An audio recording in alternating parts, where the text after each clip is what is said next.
Hello, and step into Myra's Morgue of Midnight Madness, where vintage airwaves crackle back to life. This episode features Planet Man, a classic sci-fi radio adventure from the early 1950s, produced by Palladium Radio Productions. Planet Man was a synthetic series aimed at young audiences, blending heroic space exploration with timeless tales of good versus evil. Follow the fearless Planet Man, intergalactic champion of justice, as he travels the cosmos in his spaceship Plantier, battling sinister villains and protecting peace across the stars. With its bold storytelling and imaginative soundscapes, Planet Man captured the spirit of an era when radio was a gateway to endless adventure. Tune in, dim the lights, and let Myra's Morgue of Midnight Madness transport you back to the golden age Planet Man of sci-fi.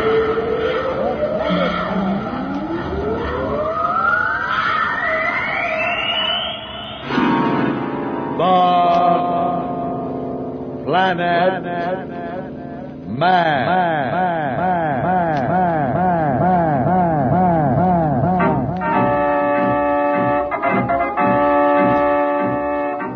This is the fascinating story of Dantro, the Planet Man, troubleshooter for the League of Planets organization, the law enforcement body for peace and justice in the celestial world, whose headquarters and center of operations are situated on the capital of all the planets, Planaria Rex.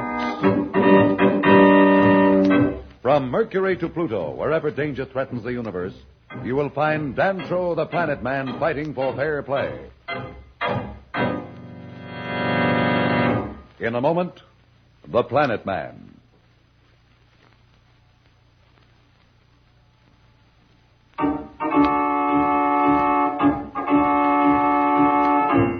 When we left the crew of Earth's first rocket expedition, they were heading for a crash on the moon. We find Dr. Darrow, his daughter Pat, Slats, the engineer, and our two young stowaways, Billy and Jane, discussing their dangerous predicament.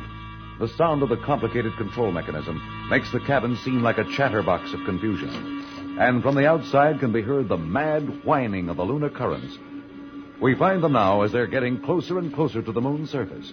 Slats is speaking. Our altimeter reading is dropping pretty fast, Professor. Isn't there any way we can break our fall on the moon? I've thought of everything, Pat, but there just doesn't seem to be any answer. The extra power we lost on takeoff was our only hope. Father, I know you don't like to do things second best, but in a situation like this, it might be necessary. What do you mean, Pat? Well, what about using our remaining power to go into an orbit around the moon, as we discussed in our original plan? Yes, but what good will that do? We still come to the same end, except that the agony will be prolonged. Let's do it, Professor. We got nothing to lose. Whatever it is, I'm game, Uncle John. Me too, Uncle John. You know what they say, Professor, where there's life, there's hope. It'll be a ticklish maneuver now since we've gotten into the pull of the moon, and our power is limited. But if the rest of you are game, so am I. Stand by to maneuver. Pat, start the reactor. Yes, Father. Slats, check the radar rangefinder and make sure you pinpoint those readings on the moon. Yes, sir. I'll pilot. Now keep your fingers crossed. Heading 10 degrees starboard. Heading 10 degrees starboard. Cut the reactor, Pat. Cutting reactor. What's our reading? It's 63.3. We need a bit more, Professor. Hit it again, Pat. Reactor on. Are we picking it up fast enough, Slats? What's the reading? Not enough, Professor. We need a fraction more. Are you sure, Slats? I've got our heading way over, and our power can't last much longer with such a radical course heading. Slats, give me a reading. Slats, do you hear me? Give me a reading. It's 89.4. 6 more points, Professor. That's the end of our power. I hope we make it. Steady, steady. Just a bit more, old Ironsides. There. Well, we made it. We made it, Professor. Good, right that's on the fine. beam. I'm so glad. Very good. Hey, what are we all so happy about? We're right in the middle of nowhere. You mean that we're not going to land on the moon after all? I'm afraid not, Billy. What's going to happen? Nothing, Jane. We're just going to circle the moon the way the moon circles the Earth. Just look at that view of the moon. What a break. So near and yet so far. Uncle John, something is happening to the air. It's getting stuffy in here. I know, Billy. It's the air circulator slowing down. Breathing will be just a bit difficult from now on since our oxygen supply is limited.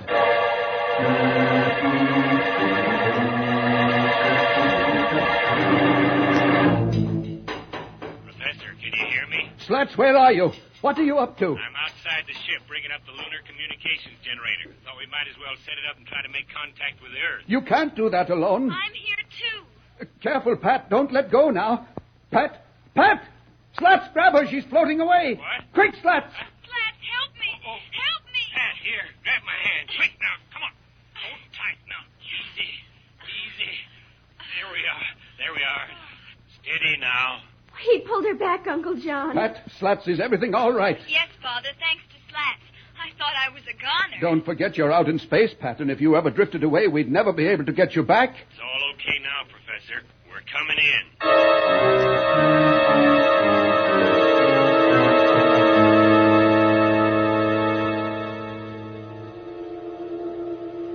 Pat, Yes, Billy? Jane and I know what's going on. What are you talking about? Pat, we know this whole trip was spoiled because we stowed aboard.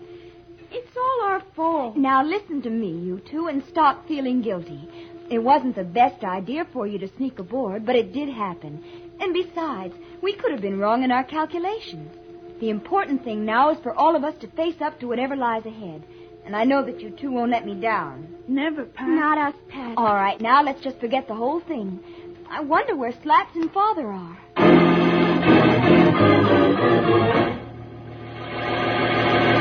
We'll return to Planet Man in just a moment. So, level up.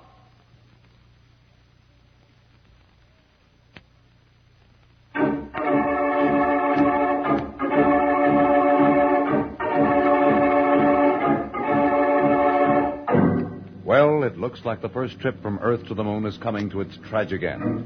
The good ship Constitution is in a hopeless orbit about the moon. The entire crew is slowly suffocating because the oxygen supply is coming to an end. Professor Darrow and Slats are in the posterior cargo chamber. Slats is apparently up to something. Why don't you go to the control cabin, Professor, and lie down for a while? It'll be easier for you to breathe. I think I'd better stay here. I hate to have Pat and the kids see me so worried and worn out. Slats, you've got something on your mind. What is it? I've been thinking, Professor. I really haven't got anybody. Nobody'd miss me, and you and Pat and the kids would have a little extra time. Now, what are you driving at? Well, a big guy like me uses a lot of oxygen. All I have to do is to step through that port, and it'll be all over in a second. You people will have a little longer. Don't be a fool, Slats. We're all in this together. Besides, if anybody goes through the port, it will be me. I'm the oldest. And besides, the whole thing is my responsibility. Now, look, Professor, I've made up my mind. There's no point in trying to stop me. No, Slats, don't jump. Don't stop me, Professor. I'll hit you. I didn't mean to hurt you, Professor, but this is the way it's got to be. So long, Professor. What's that? What's going on in there? What's that clanging? We're not clanging anything. I thought it was you. Slats! Father, look out of the port! Quick! Boy, look at that. It's Mammoth! Professor, get up. Something's happened. What? There's something next to our ship. Huh? Oh, my head. Ship. Here, help me. Let me see the... What? It's impossible. But it looks like another ship is next to ours. Let me help you, Professor. We must get to the control cabin with the others. Father, Slats, what is it? I don't know, but now we'd better stay close together. Slats, where are you going? Just to get this fishing wrench. I don't know what's coming through that hatch, but I'm not taking any chances. Well, be careful and don't get too close to the hatch. Let's all be very quiet.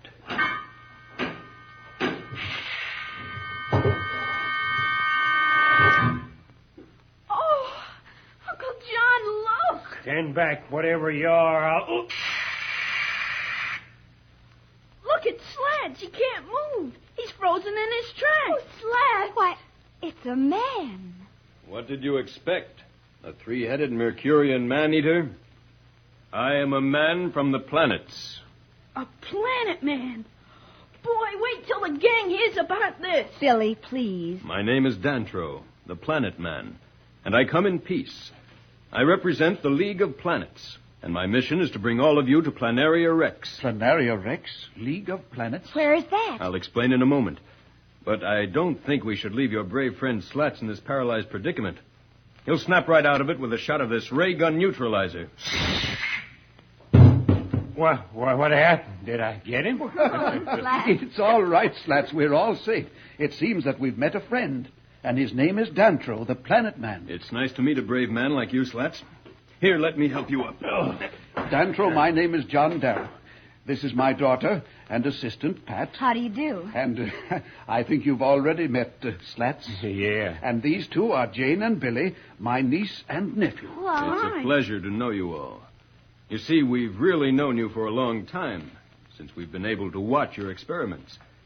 In fact, we've been in touch with this entire trip of yours. We've even learned to speak your language. But how could you do all that?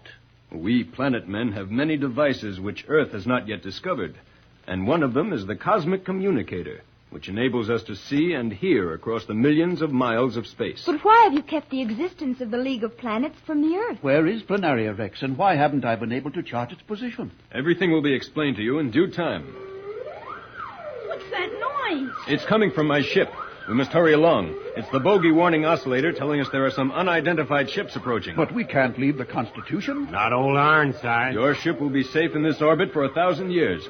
We must not waste time. Will I get a spacesuit like yours? Will you let me fly the ship? I see Earth children are no different from ours. There's our last warning. Quick, through the hatch into my ship, the Planeteer.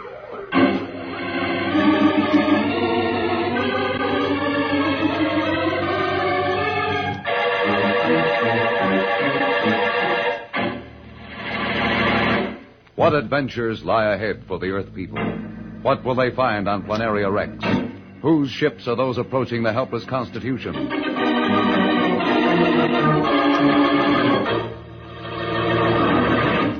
We'll be back in just a moment. But first, here is a message that Dantro the Planet Man wants you to hear.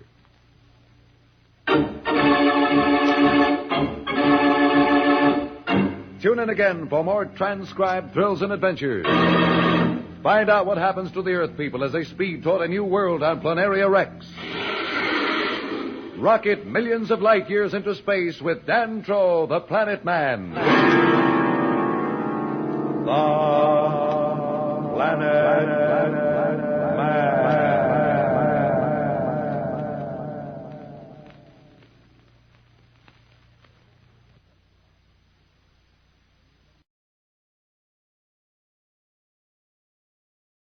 The Planet Man.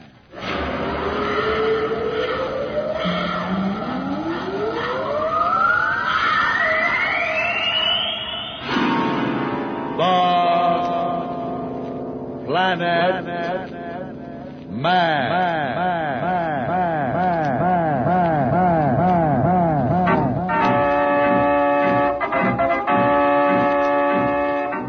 This is the fascinating story of Dantro, the Planet Man, troubleshooter for the League of Planets organization, the law enforcement body for peace and justice in the celestial world, whose headquarters and center of operations are situated on the capital of all the planets, Planaria Rex. From Mercury to Pluto, wherever danger threatens the universe, you will find Dantro, the Planet Man, fighting for fair play. In a moment, the Planet Man.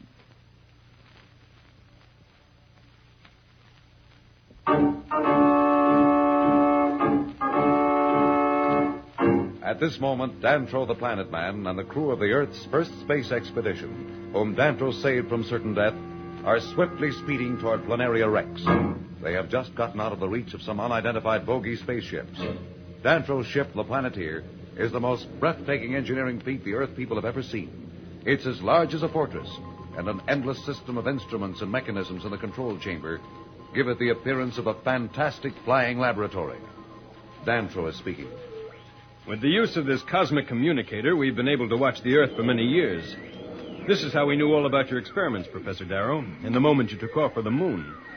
Here, I'll tune it in on your launching site, and you can see and hear what they're saying about your expedition. Look, Professor, it's Charlie and Dr. Sterling. I can't believe they didn't make it.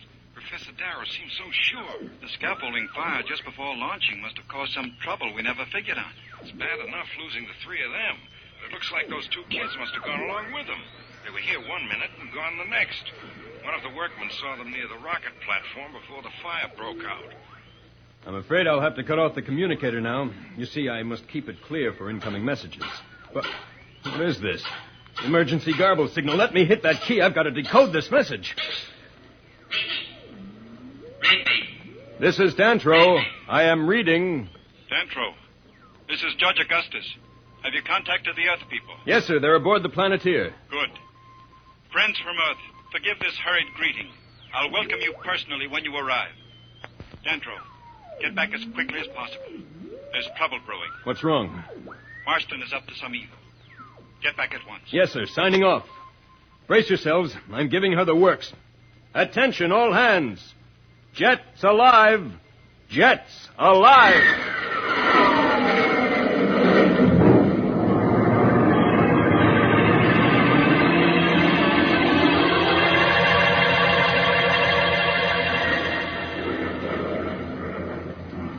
Dantro, how fast are we going? About 5,000 miles per second. Incredible. Say, who is this fella Marston? He sure gets lots of fast action. Well, I guess I'd better explain a few things. You see, the League of Planets is made up of all the inhabited parts of the solar system. Mercury, Venus, Mars, and some of the moons of Saturn and Jupiter.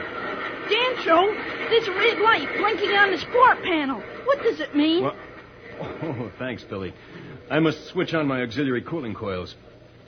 Without that, the skin of the ship would melt at this speed. A few more turns on this ship, and you'll be able to pilot her, Billy. Oh, boy, I'd sure like that. Well, anyhow, the member planets of the League have been living in peace for many centuries until recently, when a new leader has taken over on Mars. His name is Marston, and he's been plotting the conquest of the solar system. So far, the League has kept him in check. However, I'm afraid that once his plans are known, war between the worlds will be inevitable. Why don't you punch him in the nose? Now, Billy. You're talking just like an old-fashioned cowboy, Billy. What you mean is, why don't you paralyze him a little? Jane, please. It's all right, Pat. You see, we of the League of Planets are not permitted to resort to violence except in self-defense. Let's not worry about Marston now. That's not your problem. Well, we'll soon be at Planaria Rex.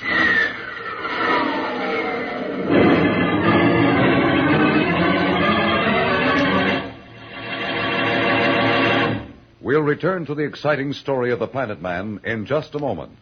So, level off!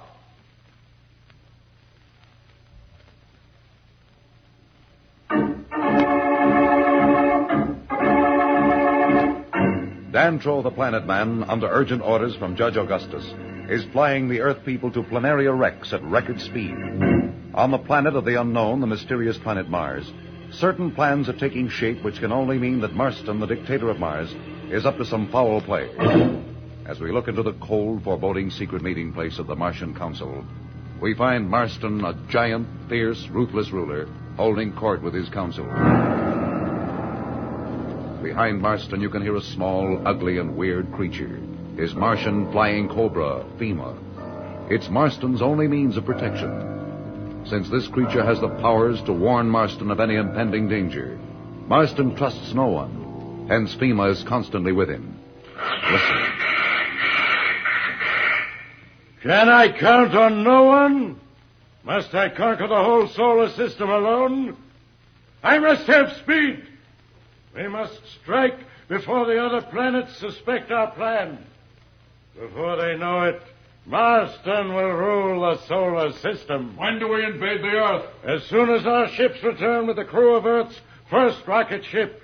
They should have reached there by now. Once they are our prisoners, we can move. From their eminent Professor Darrow, we will learn much to help us conquer the Earth. Then with the Earth's resources and her people as our slaves, we can defy the League of Planets. Marston, we have just received word from our ships. They have found the Earth ship. Good. But the crew is gone. Dantro must have reached them first, and it's believed they are on their way to Planaria Rex. What? Must everyone fail me? Have the ships return immediately. When they arrive, execute the commanders of both ships. Fema, you are the only one who understands and protects me. And as for the rest of you, my trusted counsel, you will learn that when Marston wants something done, it will be done. How can we keep them from reaching Planaria Rex?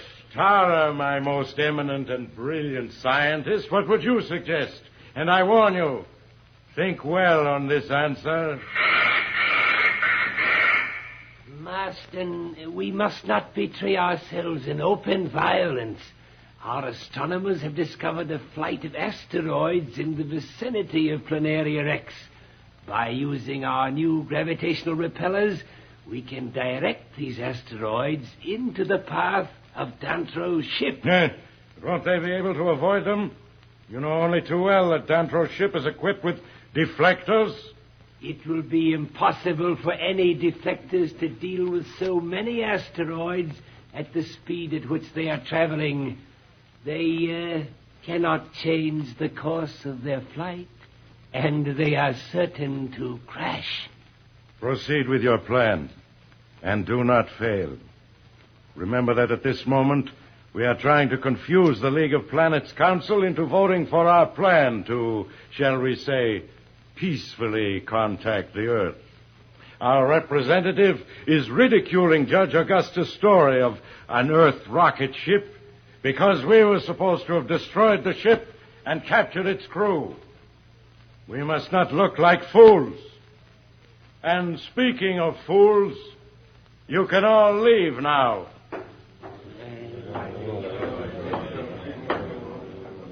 Dantro, you have beaten me again. I thought I might one day have the pleasure of running this radium dagger through you. But the asteroids will have to do the job for me.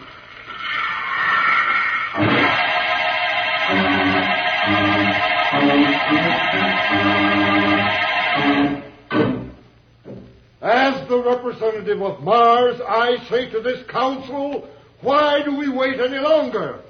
I repeat to this council that there is no rocket ship from Earth in an orbit about the moon. There are no Earth people. I insist that we vote on the Mars resolution to permit the planet Mars to make peaceful contact with the Earth. We have agreed on the vote. Members of the council, I request you wait. I personally contacted Dantro, and I know he is on his way to Planaria Rex with the Earth people. We've had too many words about Dantro. Why isn't he here with proof? If we delay this vote any longer, we will be defaulting on our agreement to vote, and this council will be causing great grievance to my planet Mars. I demand a vote now. I implore the council to wait. Dantro, please hurry.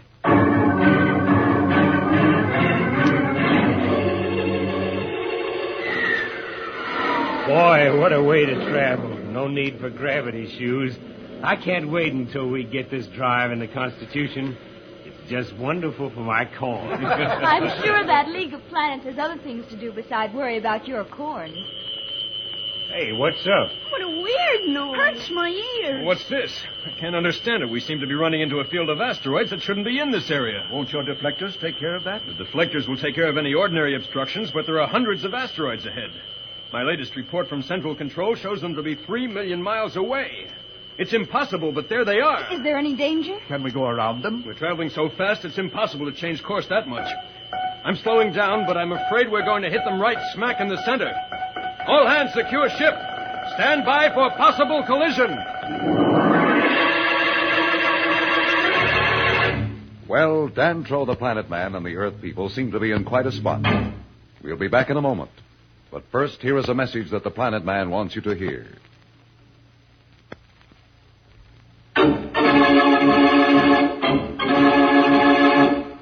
Tune in again for more transcribed thrills and adventures. Find out what happens to the Earth people as they speed toward a new world on Planaria Rex. Rocket millions of light years into space with Dantro the Planet Man.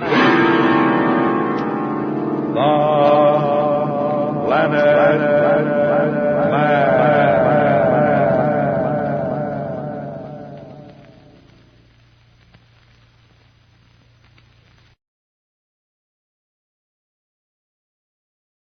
The Planet Man.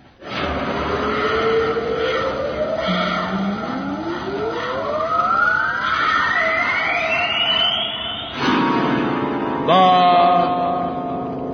Planet Man.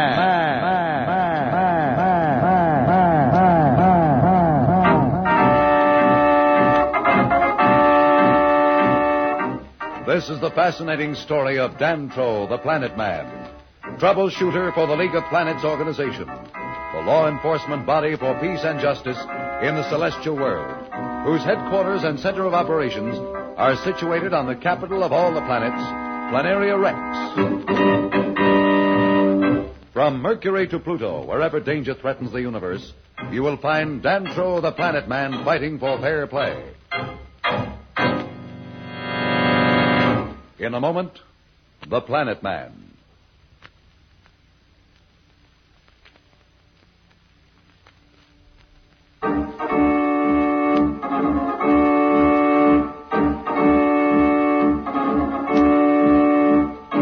Far out in space, Dantro, the Planet Man, and Pat, the beautiful daughter of Professor Darrow, are speeding toward Mars, where they will try to aid the Martian underground in revolt against the evil ruler of Mars, Marston. Even now, Marston is assembling a space armada to attack the Earth. Alone in his huge throne room, he is talking to Fema, his pet flying Martian cobra, and the only living thing he trusts.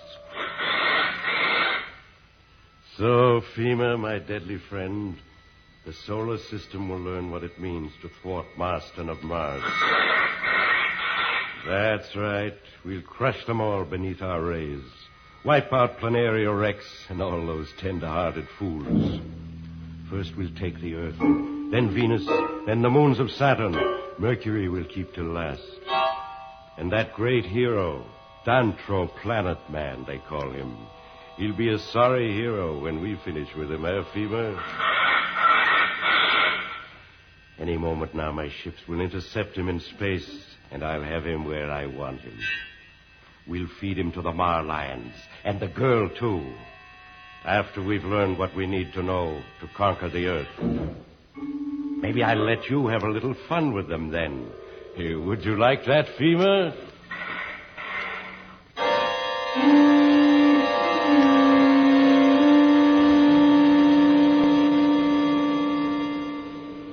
Another 2 hours should put us on Mars.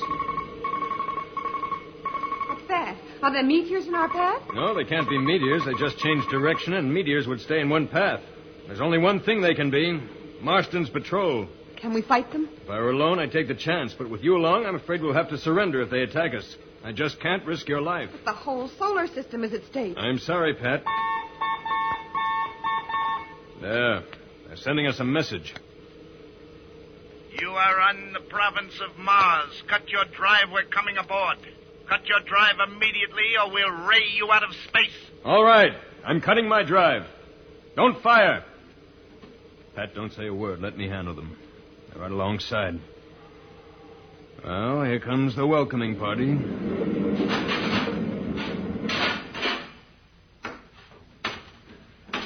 Surrender in the name of Marston, ruler of Mars. We surrender. What do you want with us? Marston will tell you himself, but I'm afraid you're not going to like it. All right, get ahead of me and no tricks. My needle ray is set at full charge, and I just love to use it.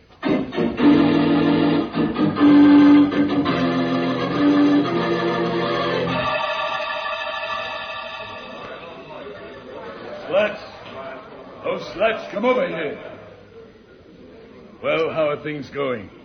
I see they've left you here, Slats, with the old men and the children, while they went off somewhere to claim all the glory. Look, I told you before, it doesn't matter what you say. They're my friends, and I trust them.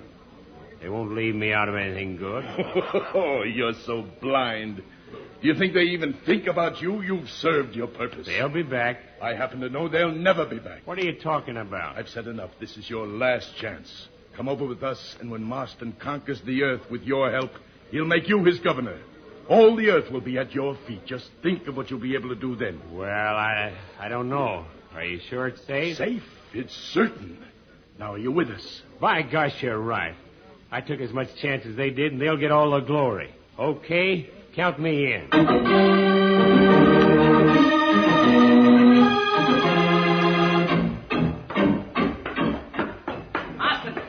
Marston, Dantro, the Planet Man, and the Earth Girl are here.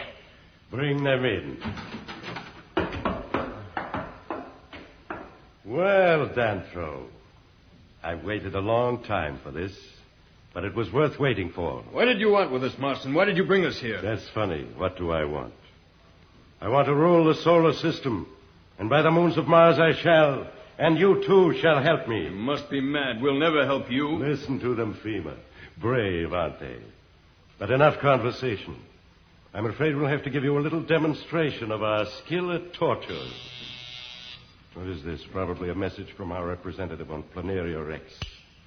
Yes, what do you have to report from that nest of fools? I have great news, O Marston. The Earthman Slats has joined forces with us. Even now, he is on his way to you. Oh, that kind of news I like. Well, Fema, now no one will stop us. What do you think of that news, Planet Man?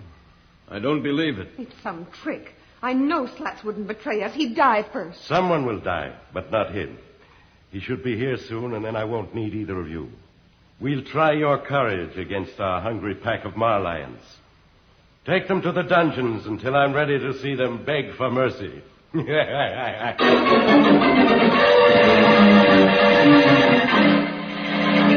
Marston seems to have all the cards. Dantro and Pat at his mercy. Slats on his side. His space armada assembling for an assault on unsuspecting Earth. We'll be back for more thrills in a moment. So level off.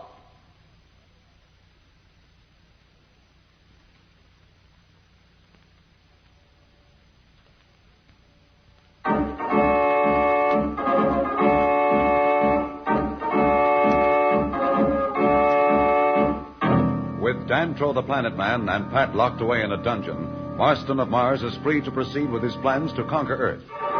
Now he is talking to Slats, another member of the Earth crew, who appears to have betrayed his friends and joined forces with Marston. Listen. Hey, look out! Don't be frightened, Earthman. That's Fema's way of showing how much she loves you. Fema loves all those who help Marston in his plans. But take care. If ever you betray me, Fema will know it, and her fangs carry a poison so deadly that just a drop of it on your skin and you die in seconds. Seconds of great agony. What do you mean, betray you? We have a deal, haven't we? I'm a man of my word. A man who will sell out his friends can never be trusted. I am not interested in your word. Be warned. I am no fool. Okay. Now, what were we talking about? About my plans to conquer the Earth. You must tell me what defenses they have. And be sure of what you tell me, for I shall hold you personally responsible for any mistakes. Well, there's one thing I want you to promise me before I tell you anything. What is that? You've got to promise me that the Planet Man and Pat are kept under wraps. I can't afford to take any chances either. But I have already told you. They are deep in the dungeons where they can never get free until I am ready to dispose of them. I want to see them. Very well. But I warn you again. If this is some kind of trick, you will die in agony. Gee, you're certainly hard to live with. Let's go.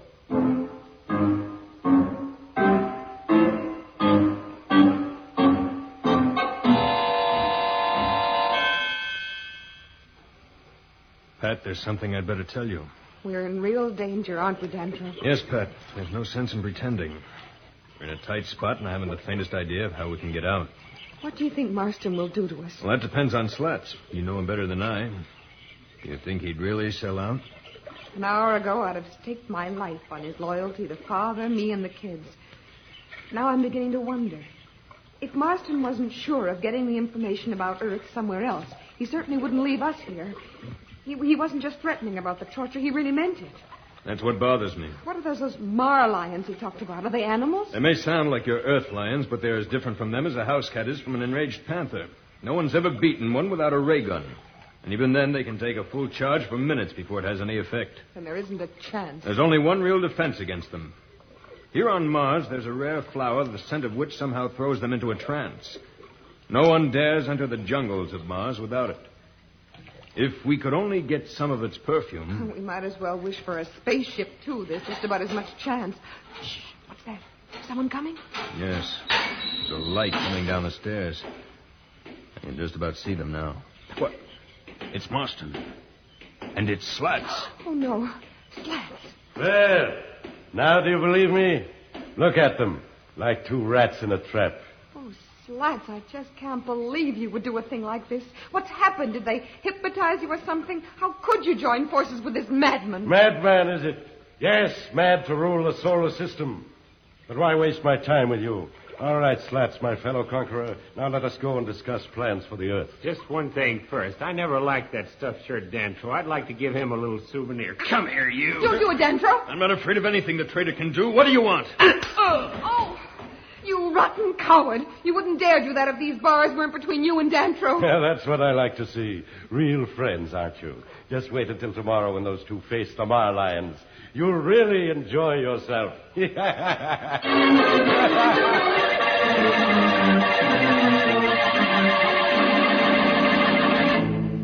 and Dantro seem to be facing certain death. What will be their fate when they meet the Mar Lions?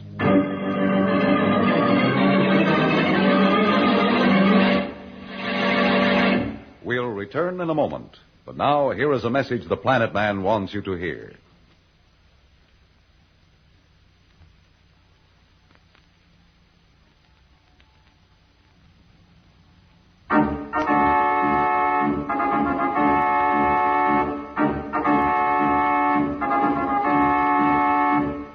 Tune in again for more transcribed thrills and adventures.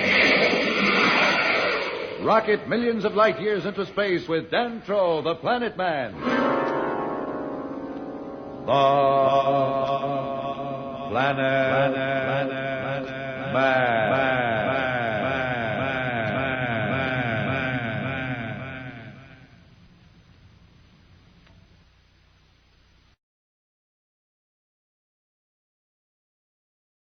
Man. The Planet Man.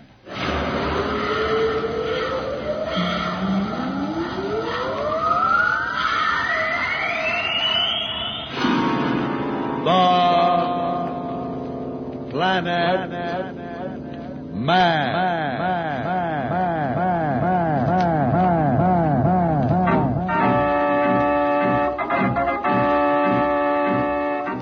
This is the fascinating story of Dantro, the Planet Man, troubleshooter for the League of Planets organization, the law enforcement body for peace and justice in the celestial world, whose headquarters and center of operations are situated on the capital of all the planets, Planaria Rex. From Mercury to Pluto, wherever danger threatens the universe, you will find Dantro, the Planet Man, fighting for fair play. In a moment, the Planet Man.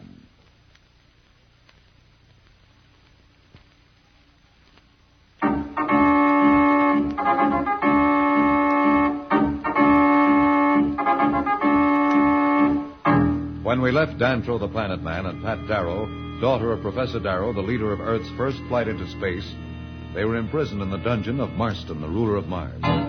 Dantro and Pat have just been confronted by Slats, engineer of the Earth's crew, who appears to have betrayed his friends and joined Marston's foul plan to conquer the Earth. Dantro is speaking. Pat, I'm worried. The fate of the solar system lies in the hands of that fiend Marston and our friend Slats. If something isn't done, the planets will be plunged into a war that will destroy civilization. You can't imagine the weapons that have been developed. Bombs that can wipe out a sun, tractor beams that can pry a planet out of its orbit, rays that can reduce 100 miles of living Earth to a desert in seconds. If only we could get out of here. Maybe we could contact the Martian underground and do something. But there doesn't seem to be any way. I'm afraid not, Pat. Say, what's that on the floor? It's a small bottle. Look, there's a note written on the paper it was wrapped in. What does it say? Who could have put it here? Well, I can't believe it. It's from Slats. And it says, "Don't worry, everything is going to work out. The bottle has a scent that will stun the Mar Lions. As soon as they're knocked out, run to the door of the arena. A guide will meet you there and lead you to safety. Keep a stiff upper lip." Well, I understand everything except that part about my lip. Is that code or something? No, Dantro. That's just Earth slang, and it means to have courage. Oh, that Slats. I knew he wouldn't sell out to a madman like Marston. Don't build up your hopes, Pat. We're not out yet. We've got a long ways to go. But we've got to get out. We've got to.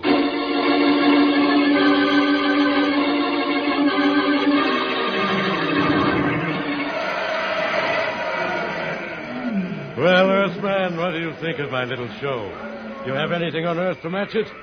Look at those Marlions. They'll teach that planet man Dantro and the Earth Girl to leave Marston alone.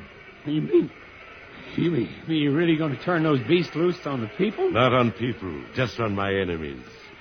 Guards, bring in Dantro and the Earth Girl. You're really going to do it? Of course. You did not think Marston made empty threats, did you?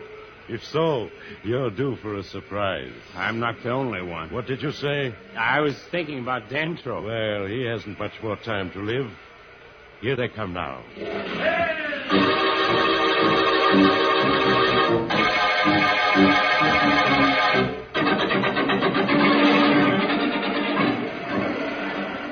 Well, here we are, Pat, ready to give Marston and his stupid puppets their biggest show. This is going to be a tricky one, Pat. We'll have to wait until the Marlions are almost upon us and then spill the liquid in this bottle into the sand at our feet. It evaporates and becomes a gas almost immediately. But if we move too quickly, it will blow away before it can affect them. Our timing must be just right. Look, they're opening the gate at the other end of the arena. Here come the Marlions. Oh, Dantro, what horrible-looking beasts. Remember what Slats said, Pat. Keep a stiff upper lip. Stand here next to me. They haven't seen us yet, but they will any second. And then they'll charge. Ready? I'm ready. There's the door we're supposed to go to. I hope there's no slip-up. Look out. Here they come.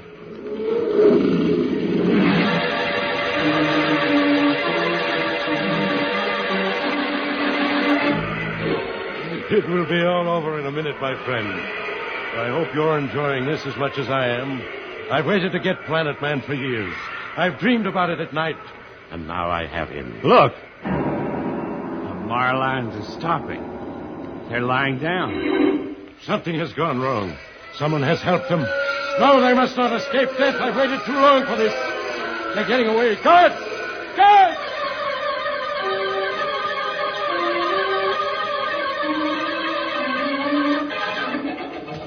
This way, Pat. Hurry, they'll be after us any minute. Through the door and down this tunnel. There'll be someone waiting at the end. Don't worry about me. I'm with you. Turn here. They're right behind us. Did you see the guy that Slats said would be here? He should be right at this turn. Something must have gone wrong. We have no time to look for him. Come on, Pat. Do you know where we're going? What's the difference as long as we get away? If they catch us again, they won't bother with Marlions. They'll ray us down in our tracks. What's that up ahead? It looks like daylight. It is, Pat. That's the jungle that surrounds this palace. Well, let's head for it. They'll never find us there. I'm afraid we have no choice. But we may be worse off in that jungle than we were in the arena. There are things out there that even the Marlions fear. But there's nothing else we can do. Come on, Pat. Out we go.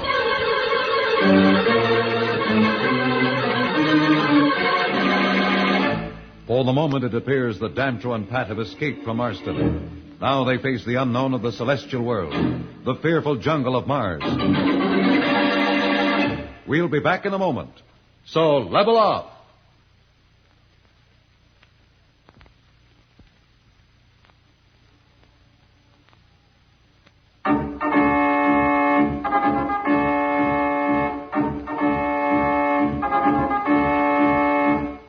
When we left Dantro and Pat, they were heading into the Martian jungle. This area of Mars is one of the most feared places in the solar system. Its dangers and mysteries have brought death to many an adventurer. At this moment, the entire planet of Mars is in a state of extreme tension. Everyone is in fear of his life, because Marston is determined to seek out the one person who planned the escape of Dantro and Pat from certain death in the Marlion arena. As we look into the chamber of Marston, we hear his mad tirade as he attempts to find the one who betrayed him. I brought you here because one of you has betrayed me. I'm going to find out who it was, and then I'll show you what happens to those who serve me badly. It must have been one of you guards. No one else had a chance to reach them in the dungeon. No one else. No. Wait a moment. There was one other. That Earthman Slats. It could have been Slats. I was suspicious when he insisted on being taken to them. Bring him here. Bring the Earthman here. You looking for me? Yes, traitor, I am looking for you. See him, FEMA? That is the one. What are you talking about? I'm talking about the bottle you gave the Planet Man and the Earth Girl when we saw them in the dungeon. Bottle? What bottle? You're making a mistake. Don't pretend ignorance. You don't fool me for a minute. Guard, tie him to the table. Tie him well. I want to watch him when he squirms under the nerve whip. What's a nerve whip? The nerve whip flays every nerve in the body. But you will have the pleasure of learning that for yourself. Enough conversation. Give him a taste of the whip. Marston! We've just captured one of the underground. He must have been the one who helped the prisoners. He was hiding in the tunnel under the arena. So, bring him in. We will soon find out. Untie the ropes there. But don't let the Earthman get out of your sight. I still suspect him of some trickery. Now for you. Who helped in this? Speak up. There seems to be something wrong with him. He was all right when we brought him in. Here you come on. Get up. All right. Open your eyes. Put him on the table. Put him on the table. Give him the nerve whip. That will wake him up. No. Will do no good, Marston. He's dead. Dead? Dead? How can he be dead? I must know who his accomplice was. I tell you, he must not be dead. It is useless. Here is the vial of poison he had hidden on him. He can do you no good. Get out! Get out, all of you! I will do it alone. Always alone. I can trust no one, depend on no one. I will conquer the solar system alone.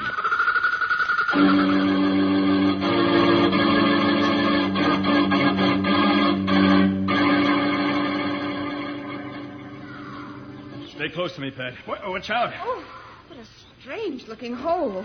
Did some animal make it? Oh, I don't know what you'd call it back on Earth, Pat. It's a cross between an animal and an insect. It has glands that make a liquid which dissolves almost anything it touches. We call them slugs. They've been known to eat right through the foundations of an entire city. Do they attack people? Not unless they're cornered. But if you were to step or fall into one's den, it would spray you with its deadly fluid before you could move. Ooh, that's a pleasant thought. That's why I told you that we might be safer with the marlions. There are beasts in this jungle that have never been captured, but no one ever tries. No one's ever been through here. Where are we going? Our only chance is to get through to a clearing somewhere. Do you know the way? I think I do, but I'm not sure. When we flew over the jungle on the way here, I saw such a clearing. I memorized its position. I hope I'm right. We haven't much time. We aren't being followed by Marston's men anymore. What do you mean? It's not Marston's men I'm worried about. It's the Martian mindless men I fear. Mindless men? That's right, Pat. Mindless men. They're outcasts from the mines. Here on Mars, there's a priceless metal. But in its raw state, it gives off fumes that destroy men's minds.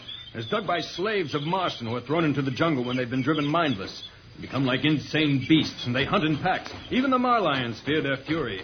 If we're ever attacked by them, I'm afraid we'll never escape. Can't we go any faster? We'll try.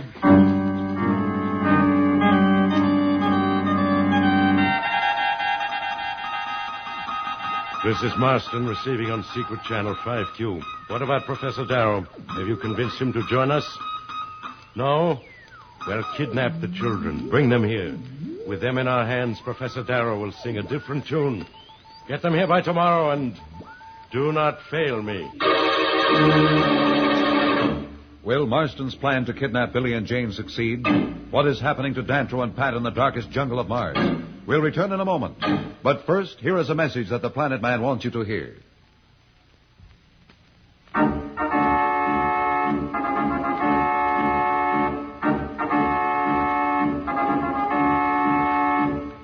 Tune in again for more transcribed thrills and adventures. Rocket millions of light years into space with Dantro, the Planet Man. The Planet Man.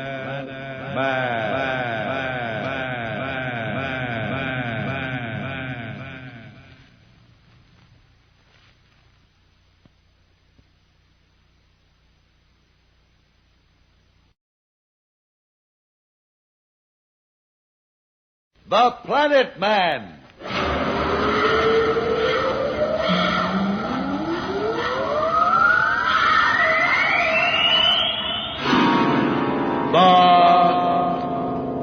Planet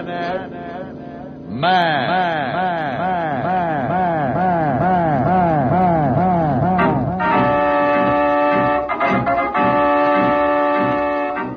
This is the fascinating story of Dantro, the Planet Man, troubleshooter for the League of Planets organization, the law enforcement body for peace and justice in the celestial world, whose headquarters and center of operations are situated on the capital of all the planets, Planaria Rex. From Mercury to Pluto, wherever danger threatens the universe, you will find Dantro, the Planet Man, fighting for fair play. In a moment, the Planet Man.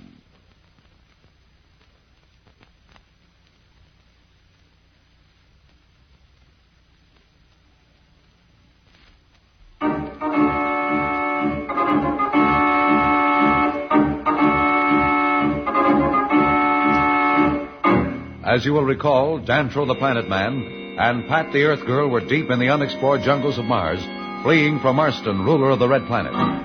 Back in his palace, Marston has just given the order to his representative on Planaria Rex to kidnap Pat's cousins Billy and Jane as hostages to make their uncle, Professor Darrow, help Marston conquer the Earth.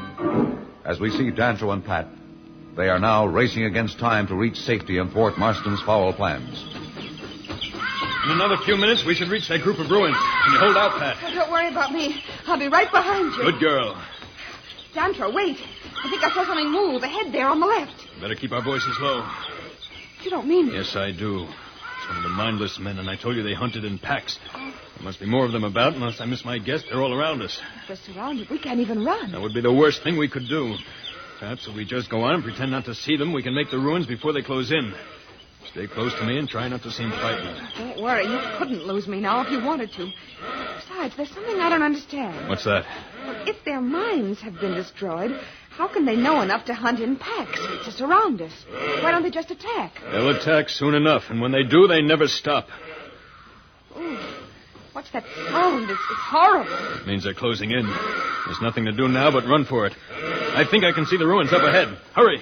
I'm running as fast as I can, but I can't last much longer. Hang on. Look out, Pat. This hole! No! Dantro,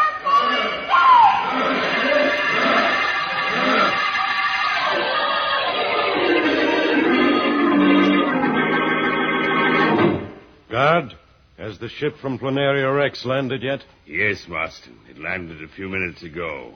Have the two hostages brought here at once. Well, Fema, my ugly one, our plans proceed, huh? The Earth children are here, Marston. Hey, don't push her. That's my sister. Quiet. You're in the presence of the ruler of Mars. Be respectful. Who, him? Oh, then you're the one who's responsible for us being brought here. You better send us back to Planaria Rex or there's going to be trouble. Shh, Billy. You shouldn't be so fresh. Your little sister speaks well, Brat. Hold your tongue, or you will regret it. You don't scare me, and neither does that snake with wings on your shoulder. What do you want with us anyhow? I am not in the habit of confiding my plans to children.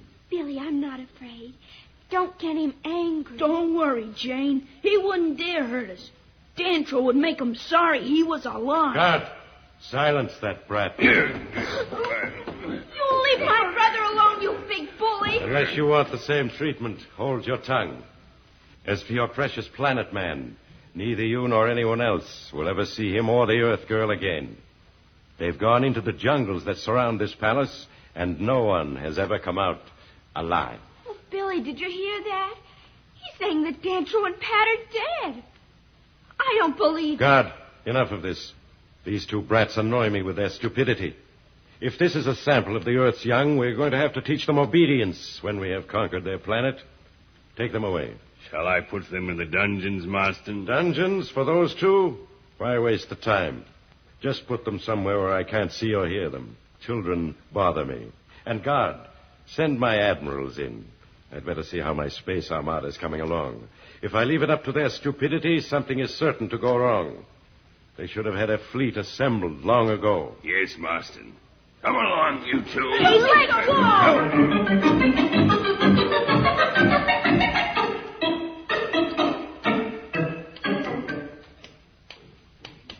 Billy, are you all right? Did he hurt you? I'm all right. That big dummy couldn't hurt me. If I wasn't worried about you, I'd have given him something to remember. I'm glad you didn't. It wouldn't do any good, Billy. Say, that clock sure ticks in a strange way. Maybe it needs some oil or something. Never mind the clock. We'd better start thinking of Dantro and Pat. Do you believe what Marston said? Gee, I don't know what to think. Something must have happened to Dantro and Pat. But maybe they're just waiting for the right time to strike. I hear someone coming. Kids, it's me, Slats. Are you okay? What are you doing? We're glad to see you. Now, one at a time and keep your voices down. If I'm caught talking to you, it'll mean more trouble for all of us. How did you get here? That's a long story, and there isn't time to tell it now. The important thing is to help you two escape somehow. Where are we? This is an old chronometer room in the palace. It may give us the break we need. Now, if you were down in those dungeons, I'd never been able to work anything. Do you think you can do it? Not right away. I'll have to figure things out, but I'll manage somehow. What about Pat and the Planet Man? Are they dead? I hope not, Jane. There's a slim chance they may come through the jungle all right. I'd better get going now before somebody comes by here. You keep your chins up. I'll get you out. Don't worry about us. We're not afraid of that ugly Marston or his pet. I've seen uglier things in comic books. Good boy. So long now. Slats seems to have found a way of getting around Marston's headquarters to help his friends. Can he get Billy and Jane out of the grasp of Marston? Is Slats stretching his luck? We'll be back in a moment. So, level off.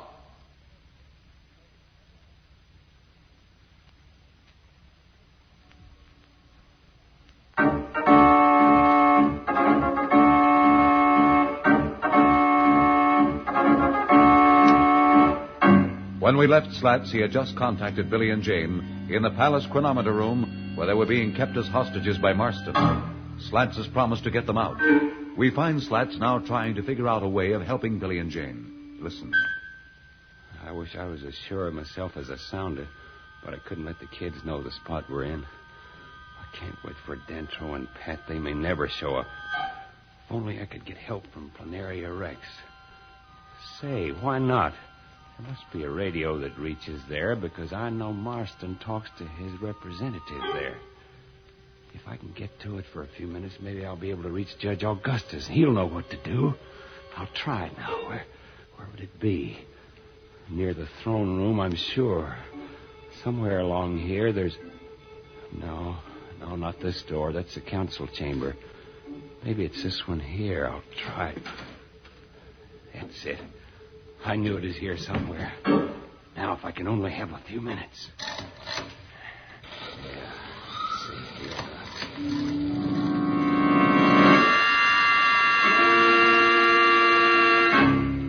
I'm tired of excuses. That's all I hear.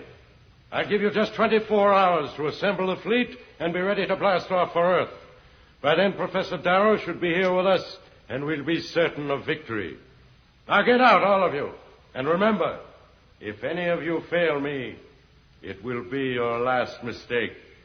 Go. Come, Fema. We'll go and contact my representative on Planaria Rex. Perhaps he has some word from Professor Darrow. No, I can't find the mic switch. Someone's liable to come in here any minute. Oh, here it is now. Hello, Planaria Rex. Calling Judge Augustus on Planaria Rex. Can you read me? Come in, Planaria Rex. Hello. This is Planaria Rex. Who are you? What goes on? What? You. Guards in here, quickly. Seize him, put him away.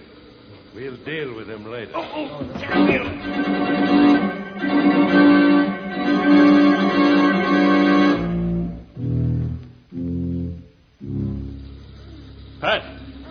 Pat, where are you? Pat, can you hear me? Dantro, where are we? What's happened? Did the mindless men get us? I don't know. We seem to have fallen into some sort of cave. At any rate, we're safe here from the mindless men. If they could get to us, they'd have had us by now. Do you have a light or something? I have some energy capsules for my flare gun. They took the gun when we were captured, but they overlooked the capsules. If I can find something to hold them with, I can use one as a torch. It'll burn for hours. Here's an old piece of metal of some kind. There, that's better. Dantro, look. It's not a cave, it's a tunnel. See, you can see the carvings on the wall. Well, it must be a part of those ruins. But I don't understand it. You must still be a mile or so away from the clearing. Seems to go back the way we came. I wonder... No, it couldn't be. What are you thinking? I was wondering if this could be a connection between these ruins and Marston's palace. I thought some of the foundation stones looked older than his palace. Do you really think it's possible? We're going to find out. Come on, we can't do ourselves or anyone else any good out here in the middle of the jungle. At least if we can get back inside the palace, we may be able to stop that maniac somehow. Well, what are we waiting for? Let's go.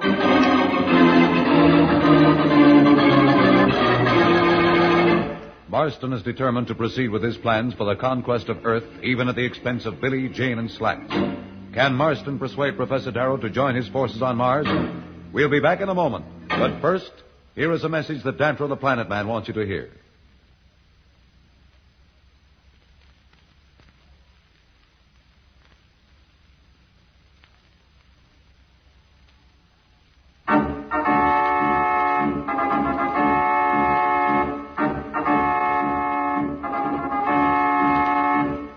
Tune in again for more transcribed thrills and adventures. Rocket millions of light years into space with Dantro, the Planet Man. The Planet Man.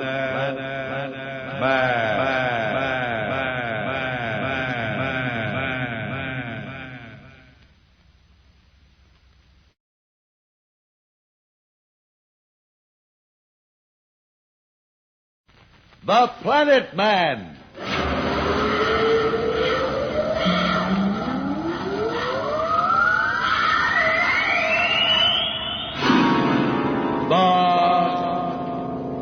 The Planet Man.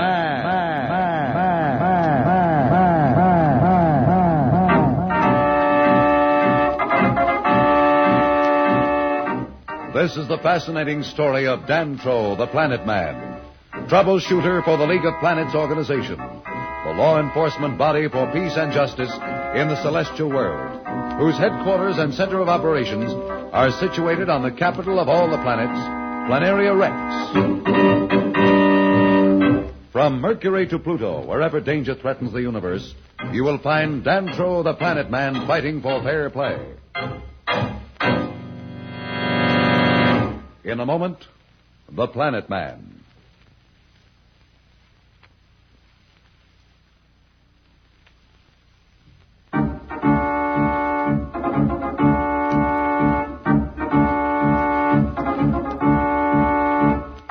As you know, Dantro the Planet Man and Pat are hurrying through the unknown tunnel of an ancient race that leads back toward the palace of Marston of Mars, where the two Earth children, Billy and Jane, and Slats, their friend, are in the power of the evil Marston, pawns in his plan to conquer the Earth and plunge the League of Planets into war. Now on Planaria Rex, capital of the League of Planets, Judge Augustus is pleading with the representatives of the other planets to wait. We have not had war between the planets in over 500 centuries. You know what it will mean. No matter who wins, the solar system will be thrown back 1,000 years. Millions will perish. Let us not strike at Mars until we have exhausted every other means of stopping Marston. Venus will not stand by idly while Mars gets so strong that Marston can make our people his slaves. Venus says strike! Strike while his feet is on the ground! Strike now! Professor Darrow, we must do something. They're getting angry and they'll not listen. Perhaps you can reason with them. All right, I'll try. Gentlemen! Professor Darrow of Earth, whom you have all learned to admire, asks that you listen to him. Representatives of the League of Planets, I am new among you, but we on Earth know war perhaps better than you who have not seen it in your lifetime. As Judge Augustus says, no one really can win. Yet it may be necessary to strike, but only if all else fails. We have almost 10 hours before the deadline Marston himself has set. Let us at least wait 8 hours before we throw the solar system into chaos. One question, please. How do we know Marston will wait? This may be just a trick to lull our suspicions. even though he may be preparing to strike at Earth. We have the cosmic communicator. We have the cosmic communicator, and we are watching Marston and his fleet. Let us watch it and hold our fleet in readiness 5 million miles in space from Mars. If one ship takes off, we can strike in minutes. Gentlemen, Earth is my home. I have the most to lose. I beg of you, give us 8 hours. Just 8 hours. Venus says let's listen to Professor Darrow of Earth, for his counsel is wise. Let's wait and watch. Very well, then. 8 hours from now, if the situation has not changed, we strike. Commander, order the space fleet of the League of Planets to rendezvous 5 million miles from Mars and be ready to strike at a moment's notice. Come, Professor Darrow. Let us go to my office where we can talk.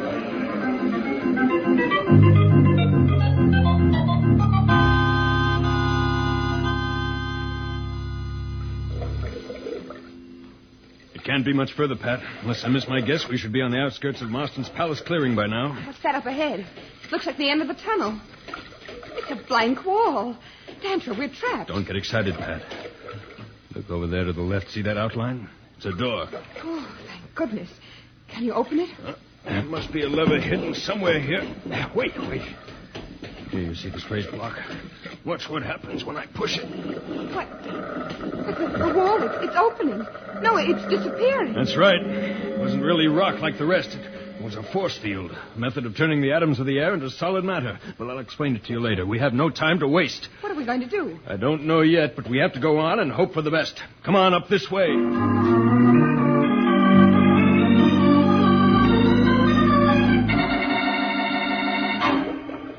Listen. Hey, you. Hey, guard. Quiet. Earth dog. Never mind the compliments. How much longer am I going to have to be in this hole? It's damp and my corns are killing me. You should be grateful for every minute you spend in that dungeon. When the word comes to open the door, it'll mean the end of your miserable life.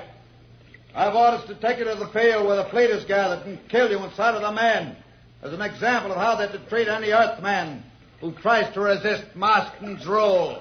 That's nice. Thanks for the tip. There's the signal. All right, I'm coming. Don't push. I told you my feet hurt. Don't worry. In a few moments, they'll stop hurting. Forever.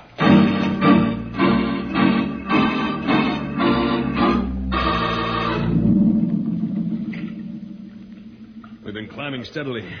Must be an opening into the palace along here somewhere. I just hope we don't come out in the middle of Marston's throne room. Say, I wonder what happened to Slats. Do you think Marston found out it was he who helped us escape? I hope not. Wouldn't be pleasant. But Slats is smart. I'm sure he's safe somewhere. Here, stop. This looks like a panel in the wall. Can you get it open? Yes, this is the work of the underground. It just slides up, see? Careful. What's outside? Oh, it's all right. It's just a passageway somewhere in the palace. From the moisture on the walls, I'd say it's down near the dungeon somewhere. Get back in here. Someone's coming. Hear them? Yes, you're right. Wait, we'll leave the panel open just a crack. Maybe we'll be able to see who it is. Slats and a guard. They must have gotten wise. What are they going to do to him? I'm not going to wait to find out. Maybe we can knock out the guard and free Slats. It's a long chance, but if you're game, we'll try it. You know better than to even ask me.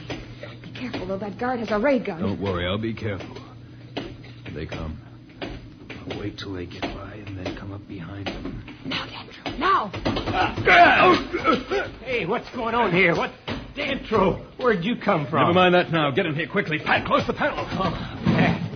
Thank goodness. I thought you'd both gone. Where you been? How'd you get here? All that later, Slats. What's been happening? Was Marston's fleet taken off yet? Has the war begun? Have you heard from Judge Augustus? Now you're doing it. Give me a chance. One question at a time. It appears that things might take a turn for the better now that Slats, Pat, and Dancho are together. What will be their next move? We'll be back in a moment. So level up.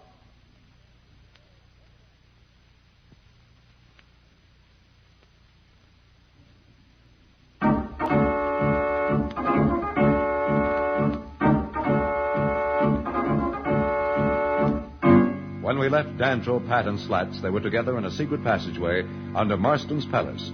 for they were discussing their next possible move so that they could free Billy and Jane and thwart Marston's plan to conquer Earth. We find them now as Slats is being questioned by Dantro in an effort to understand what has happened since he and Pat escaped from Marston. Slats is speaking. The kids are in an old storeroom on the level above us. Marston's given the professor 24 hours to join him, and it looks like interplanetary war is inevitable. 24 hours? How long ago was that? I'm not sure. They took my chronometer. I'd say about 18 hours. Why? Oh, Slats, how can you ask a question like that? Doctor, we have to do something. First thing we have to do is to try to free those kids. Let's go.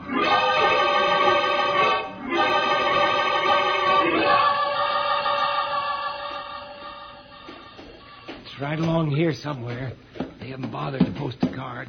They think the kids are nothing to worry about. They don't know them as well as I do. Hurry, Slats. Yeah, I'm hurrying. I don't want to open the wrong door and walk in on Marston's War Council. Not yet, anyway. Wait a minute. Here it is. Quiet now. There. That does it. Billy? Jane? Here, it's Pat. Oh, they're gone. Marston must have moved them somewhere else. If he's harmed those kids, I'll stick that ugly flying cobra down his throat. We can't stay here and talk about it. Someone will come along this corridor any second. Come on. Where are we going? Back to the secret panel. What good will that do? Let's hunt that Marston down and make him tell us where those kids are. I know how you feel, Slats, but there's more at stake than the safety of Billy and Jane. We won't do any good if we get caught or killed trying to help them. Let's get back to the secret passage. We'll stop Marston somehow.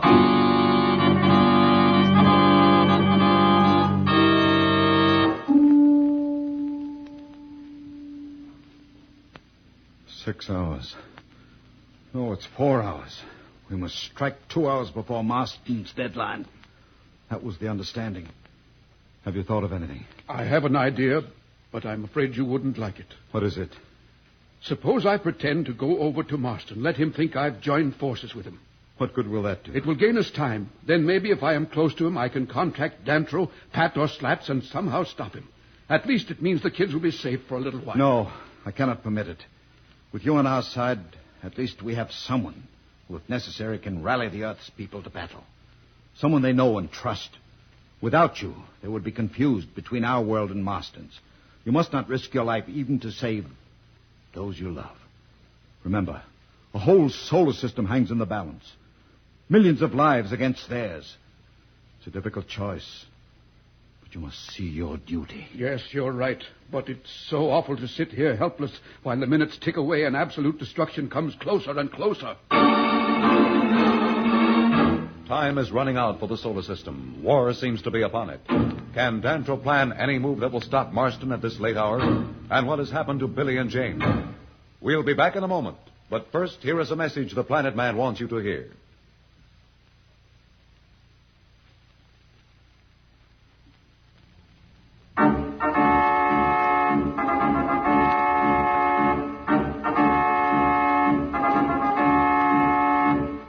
Tune in again for more transcribed thrills and adventure. Rocket millions of light years into space with Dantro, the Planet Man. The Planet Man.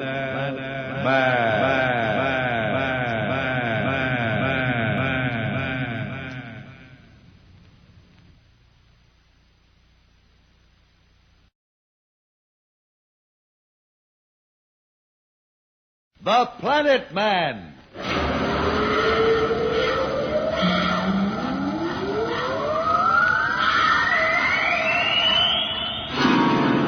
The Planet Man.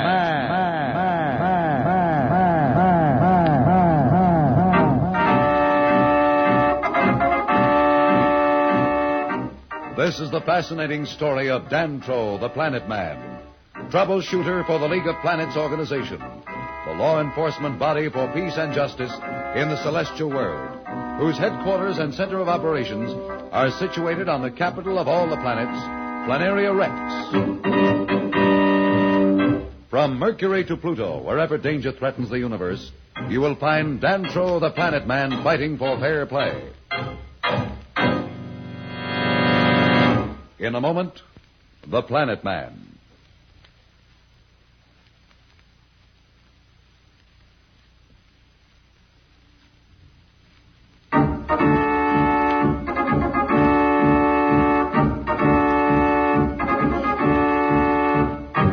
remember that Planet Man, Pat, and Slats are deep in the ancient tunnels beneath the palace of Marston, evil ruler of Mars. They have what they believe to be just 6 hours to thwart Marston's plans to conquer the Earth and throw the solar system into war. Billy and Jane, held as hostages by Marston, have disappeared. Back on Planaria Rex, Judge Augustus and Professor Darrow hope for some miracle to stop Marston before the deadline set by the other planets to strike, actually only 4 hours away. In the meantime, Dantrell, Slats, and Pat are desperately seeking a plan to stop Marston and save Billy and Jane. Whatever we do, Slats, we must be right. It'll be tough, but if we could only eliminate Marston, we'll throw the whole campaign into confusion. That's the weakness of dictatorship, Slats. When something happens to the dictator, no one is trained to think for himself. Yeah, I guess you're right, but... Dantrell, Slats, What? come here, hurry. Something's wrong. Let's go. Yeah. Hey, where are you, Pat? Up ahead of you, here. What's wrong, Pat? Are you hurt? Oh, I'm all right. But look at what I found. I was just sort of exploring while you two were talking, and I leaned against the wall here, and a whole section of it disappeared. There's some kind of a room in there with machinery in it. Boy, oh boy, look at that stuff. That gadget looks big enough to be almost anything. What is it, Dantrell? It's one of the ancient machines. It seems to be in perfect condition. We've found them before, but they've always been wrecked or damaged. Will it help us? Maybe we can use it against Marston. Can you operate it? Well, I can try. Let's see. This looks like a power switch. We'll throw it and find out. You've done it. You've done it. How wonderful. Not so fast, Pat. That's just the power. Do you realize how remarkable this is? This machine is at least 40,000 years old, and it works as though it were built yesterday. Hey, what's this stuff over here? Oh, no, don't touch anything, Slats. Until we've had a chance to figure out the way the different parts work, we may destroy it or ourselves. It does look something like your cosmic communicator. See, there's a kind of a screen. You're right, Pat. Here, let me try those dials. Easy now. Hey, look, the screen's lighting up. Something's forming on it.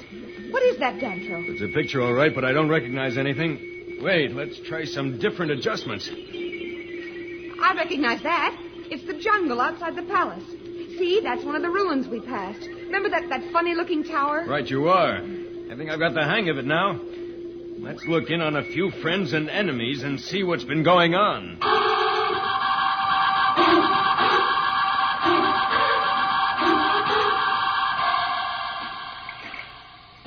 Stay close to me, Jane, and don't make a sound. Where are we going? I don't know, but any place is better than that storeroom Marston had us cooped up in.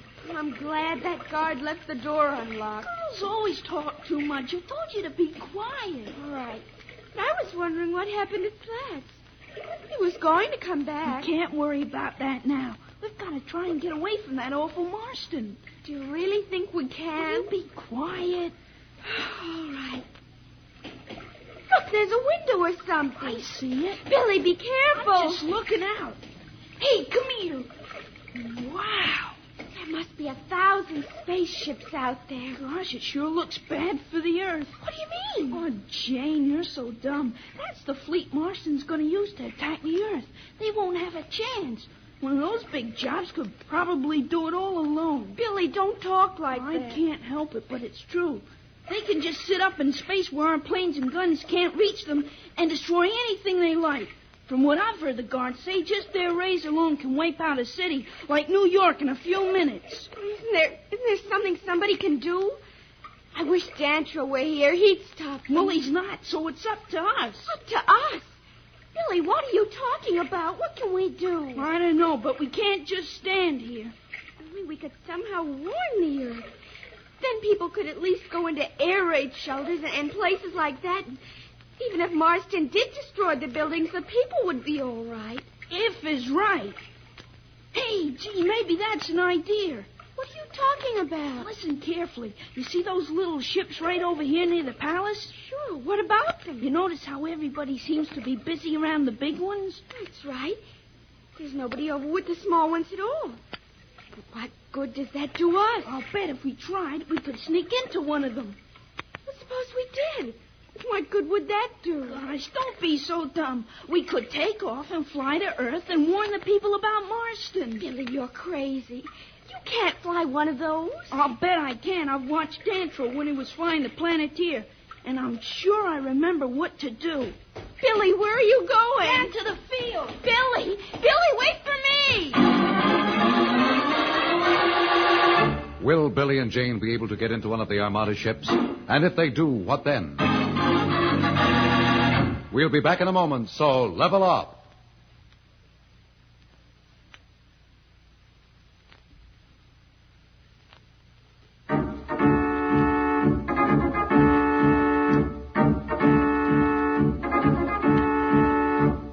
When we left Billy and Jane, they were trying to sneak aboard one of the Marston Armada spaceships.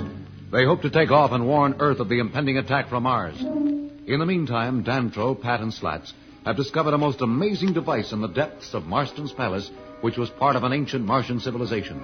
As we find them now, they are operating this device. Look, there's the League of Planets fleet. There must be 5,000 ships. The greatest concentration of power in history of the solar system, Pat. And it's all going to hit right here if we don't do something. But what can we do? We've been trying to figure this machine out for an hour, and all we can do is look in and listen to people.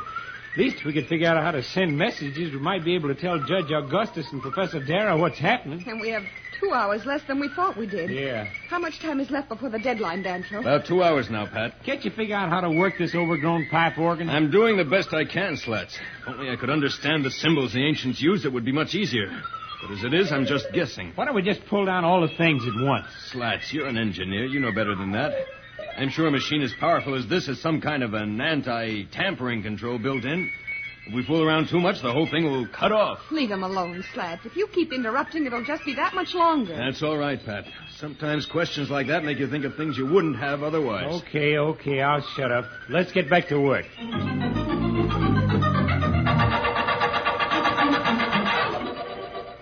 This way, Jane. Duck down here next to me. Billy, I hear footsteps.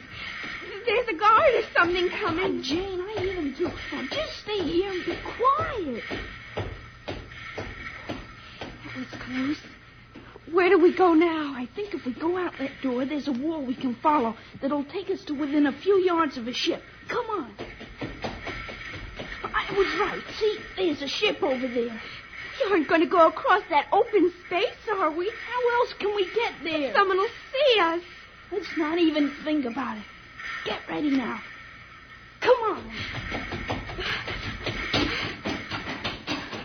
Billy, we made it. Let's just hope there's no one on board. The control deck must be up this way. I hope you know what you're doing. It's too late now to turn back. Look at all those gadgets.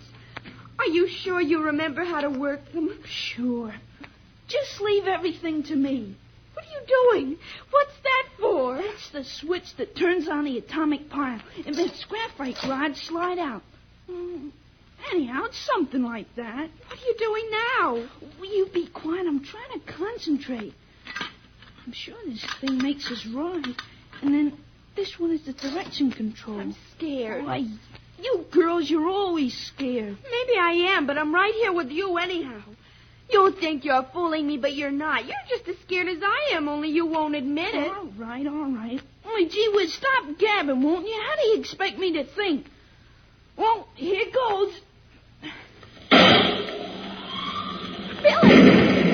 Billy, we're going up. What did you think we'd do? Go down? Earth, here we come.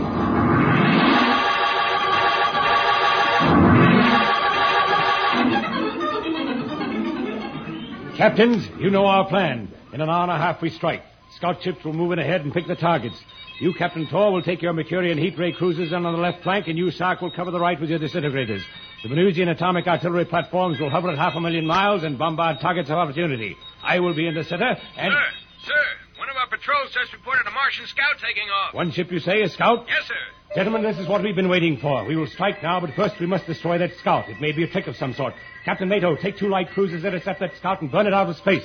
The rest of you, back to your ships and stand by for the order to attack.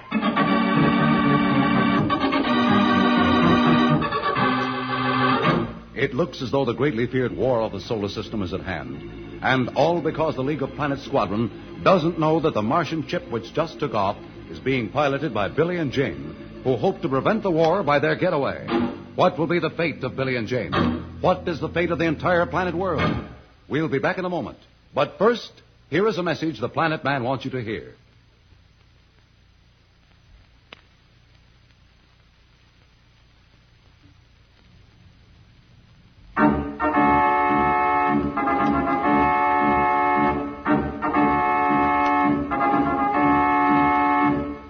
Tune in again for more transcribed thrills and adventures. Rocket millions of light years into space with Dantro, the Planet Man. The Planet Man.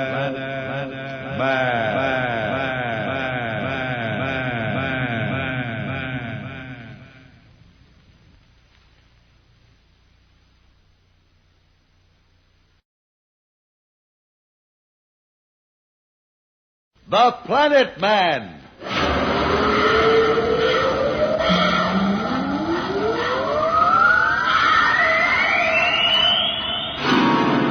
The Planet Man.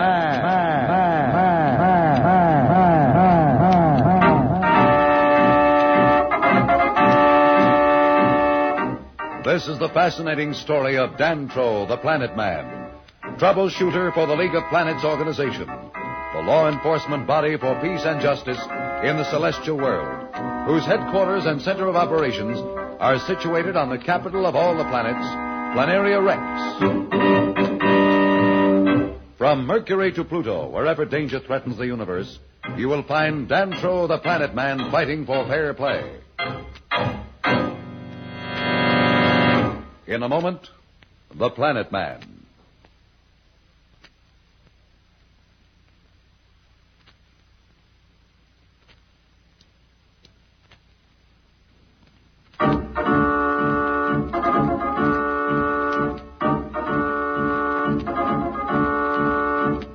You will recall that Dantro, the Planet Man, Pat and Slats are racing against time to solve the mysterious powers of the ancient machine beneath Marston's palace.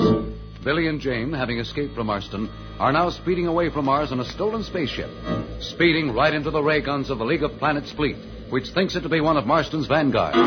Now Jane is talking to Billy. Are we headed for Earth, Billy? I hope so. I was sure I remembered everything Planet Man did when he drove the Planeteer. But I never realized it could be so many dials and levers and gadgets. You got us off the field, all right. Yeah, but I can't seem to figure out the rest of this stuff. But don't worry, Jane, I will. Just give me time.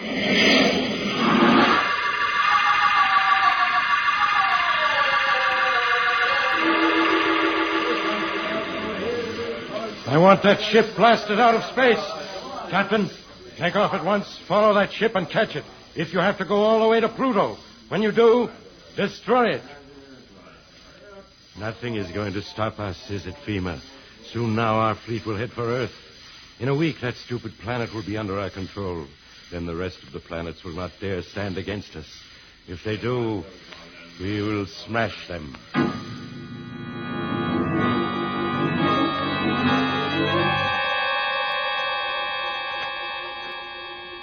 I'm sure this section of the machine is a sending apparatus. Well, it's not like anything I've ever seen. There's so many extra adjustments.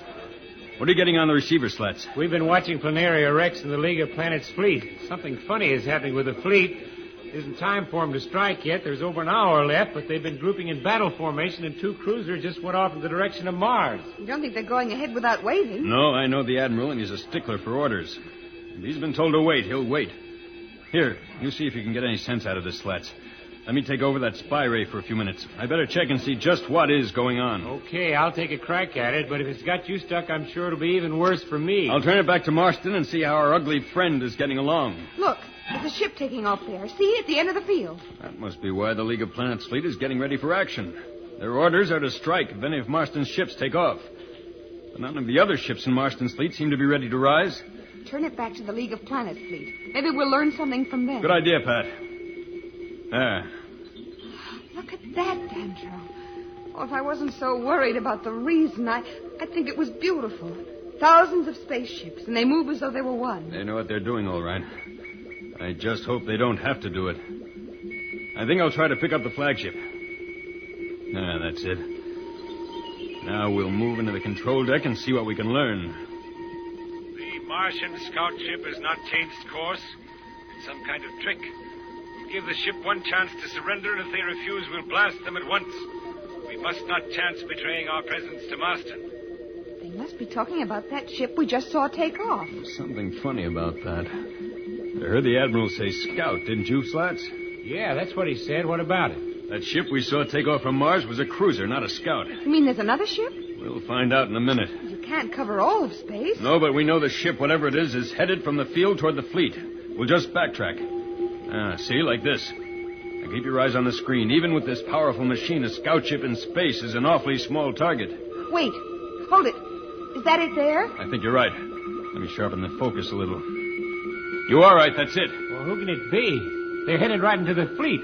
They're either trying to commit suicide or just plain crazy. Oh, we've got more important things to worry about than that. The 2 cruisers the Admiral dispatched will take care of that ship. I know you'll both think I'm silly, but I just feel we should look inside that scout. Pat, we've got no time to waste. If we don't figure this machine out in the next hour, we'll all be in the soup. Oh, please, Dantor, just one look. I see the women from Earth are as curious as those from the other planets. All right, Pat, one quick look. We'll just move in like this and... No, I don't believe it. It can't be. The kids. How the diggers did they get there? What are they doing in that ship? Billy, Jane. Oh, Dantor, they're all right after all. We're in a bad spot. Now I know why that second ship took off from Mars. It's after them. Billy was always trying to get me to teach him to fly a spaceship. I guess they stole that one somehow and managed to get it into the air. Let's listen to them for a minute. Maybe we can find out how they did it. There's no time now, Pat. We've just got to get the sending part of this machine working. If that Martian cruiser ever catches them, it'll be too bad. And I'm afraid that the League of Planets fleet is too busy to ask questions before they blast. It's up to us to save them. Come on, Slats, let's get to work. Can Dandro and Slats get the sending apparatus of the ancient machine in operation and inform the Admiral of the League of Planets squadron that Billy and Jane are in the scout ship? Will the Martian cruiser overtake Billy and Jane and blast them out of space? We'll be back in a moment, so level off.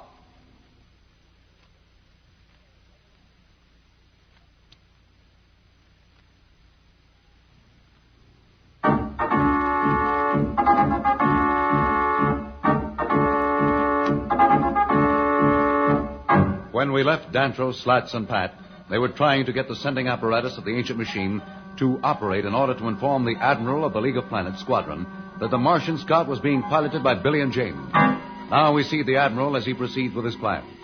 Tell them to proceed according to plan. Just a moment, Admiral. Dantro, how did you get here? Where did you come from? No one told me you'd come aboard. I'm not really aboard, Admiral, but there's no time for that now. You must give those 2 cruisers orders not to harm that scout ship. Not harm it? Are you crazy? We can't afford to let them get word back to Master that we're out here waiting. Don't worry, they won't. That's not the enemy. There are only 2 in that ship, the Earth children, Billy and Jane Darrow. Are you sure you know what you're talking about? Admiral, you've known me for a long time. I ask you to believe me. Please, give the orders. Very well, but I hope you know what you're doing. Order the 2 cruisers to keep the ship under surveillance, but to hold their fire until further word from me. Now, Dantro, what's this about your not being aboard? I can see that you're there in front of me. I can hear you. You're not going to tell me I'm seeing things? In a way, you are. Actually, I'm 5 million miles away in a room under Marston's palace. What? You're joking. Just believe me, and don't worry, Admiral. It's not magic. But there's something else I must tell you now. You must not attack Marston's fleet now. Not attack Marston? Why, you're going too far, sir. I have my orders. But you don't understand. This machine may give us an answer that will stop Marston and still avoid war.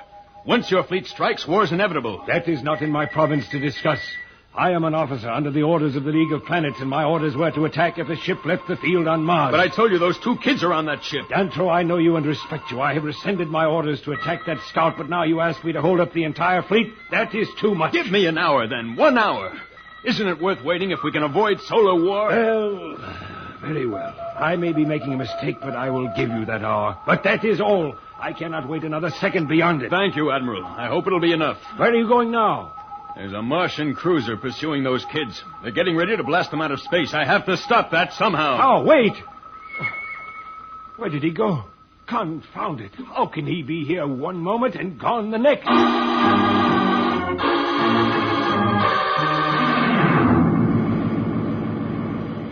Traitors to Mars, whoever they are.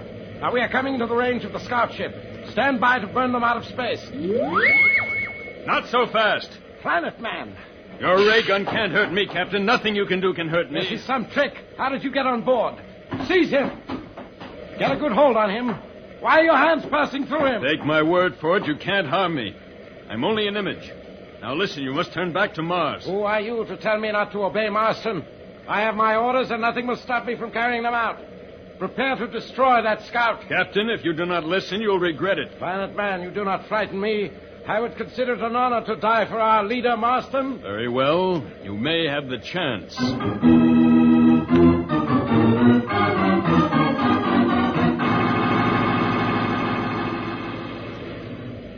Do you know where we are now, Billy? We're still heading out from Mars, but I'm sure we're heading the right way.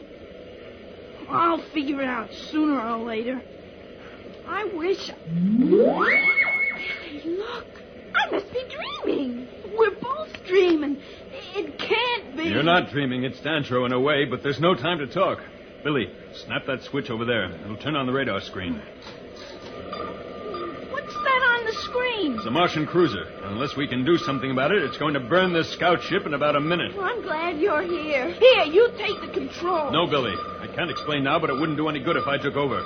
I can't operate the ship. I'm not really here. What can we do? You two kids will have to do it. I'll tell you what to do and how. But you'll have to do the actual work. Do you think you can? Sure. Come on, Jane. No. Jane will have to man the turret and fire the heat rays. Billy, you'll operate the ship. Listen to me closely and do just as I tell you. If my plan works, we may get away yet.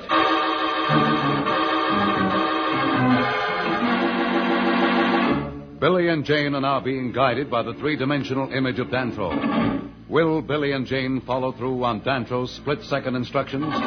Can they fight off the Martian cruiser? We'll be back in a moment. But first, here is a message that the Planet Man wants you to hear.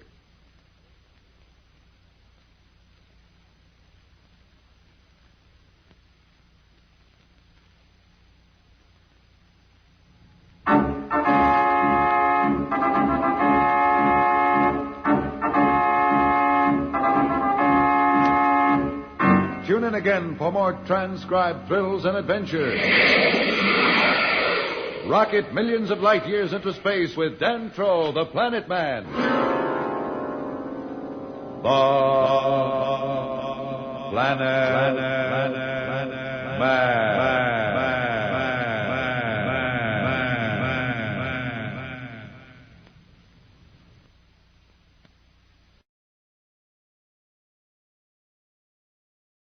The Planet Man. The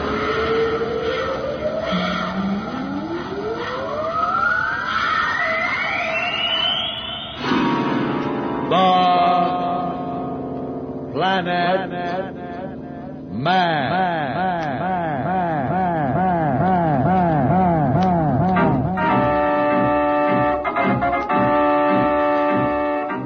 This is the fascinating story of Dantro, the Planet Man, troubleshooter for the League of Planets organization, the law enforcement body for peace and justice in the celestial world, whose headquarters and center of operations are situated on the capital of all the planets, Planaria Rex.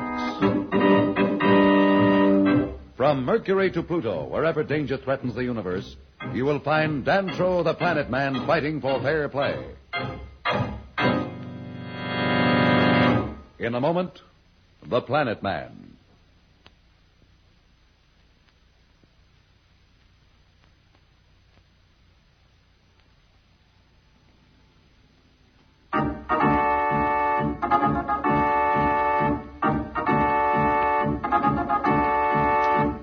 You will recall that Billy and Jane were in a stolen scout ship with Marston's pursuing cruiser about to blast them out of space. Through the use of an ancient machine they found in the tunnels beneath Marston's palace, Pat, Slats, and Dantro have managed to project a three-dimensional image of Dantro into Billy's and Jane's fleeing scout ship. Planet Man is just telling them what to do. You see, Billy, what you're looking at is not really me, but a three-dimensional picture of me, projected through space. I'm actually back with Pat and Slats in the tunnel under Marston's palace. Here, touch me. Yeah, see? Nothing. I'm not solid, so I can't possibly work the controls and fight off that Martian cruiser.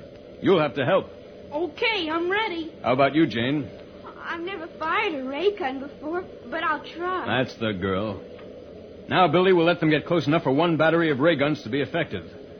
Billy, you're going to have to listen more carefully than you ever have in your life. And you, Jane, when I tell you, squeeze those two grips and hold them that way. The guns aim and fire automatically, but they have to be activated by hand. They're getting pretty close. Good. I'd hope they'd do that. They're probably trying to make sure they get us with the first salvo. Let them come in a little more and then hit that button on the left. Count 3 aloud and then release it. That should bring us around so that the ray turret can bear right on them. Jane, when you hear Billy say 3, squeeze, and don't let go until I tell you to. I'll be too scared to let go. Ready now? I'll count. And when I get to 4, it will be time. 1, 2, 3, 4. Now! 1, 2, 3. Okay, Jane, squeeze. Squeezing? What's happening? Look at the screen. We got it, though. We got it right in the middle. This ship's breaking right in half. It's exploding. That was one chance in a million. We hit their atomic pile. Well, there's no sense hanging around. There won't be any survivors. You can stop squeezing now, Jane. It's all over. Listen, Billy. I'm going to tell you how to set a course that will take you to Planaria Rex. They'll watch for you and help you land from that end. Just leave your radio on so they can give you instructions. Don't worry about us. Just tell me what to do and I'll take care of everything.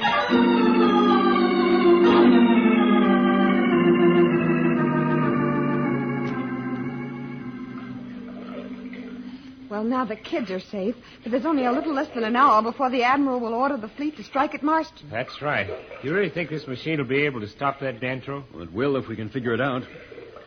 I'm beginning to understand how it works. And if I'm right, it will solve the problem perfectly. What do you mean?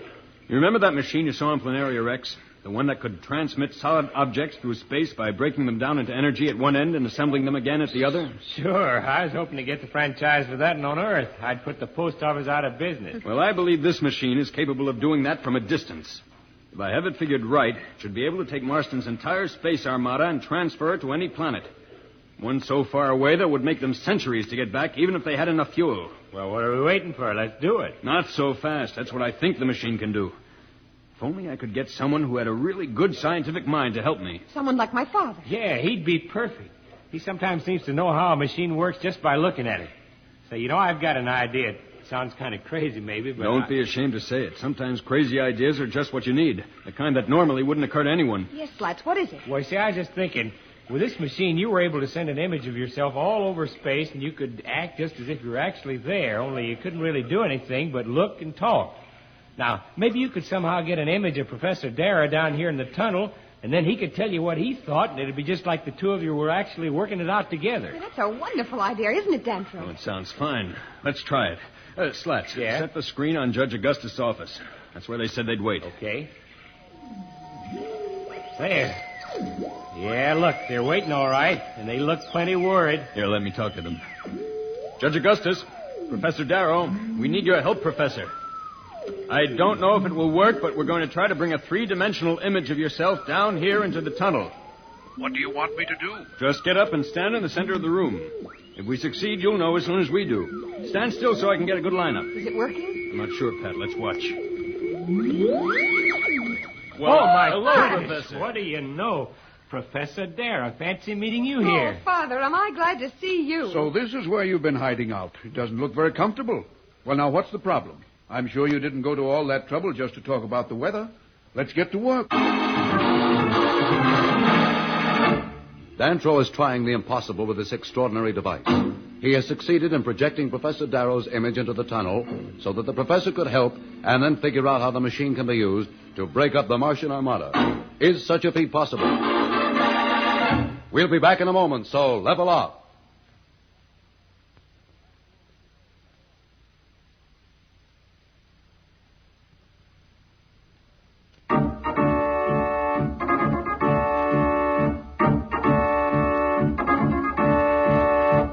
When we left Dantro, he, Slats, and Pat were talking to the image of Professor Darrow and trying to get his help in figuring out the energy breakup facilities of the fantastic ancient machine.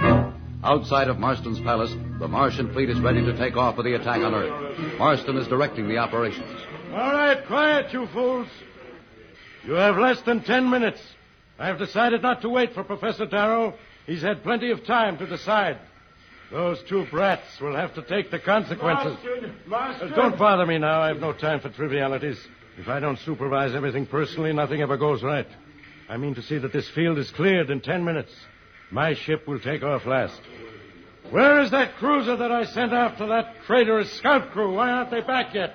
Marston, I must tell you. Well, what do you want? It had better be important. The Planet Man is down in the tunnel with the Earth Girl and that Slack. What? Planet Man? Are you certain? Yes, Marston. They overpowered me. Are they still there? Yes, Marston. They are working with some machine of the ancients which they discovered. Could you lead me to them? Of course, Marston.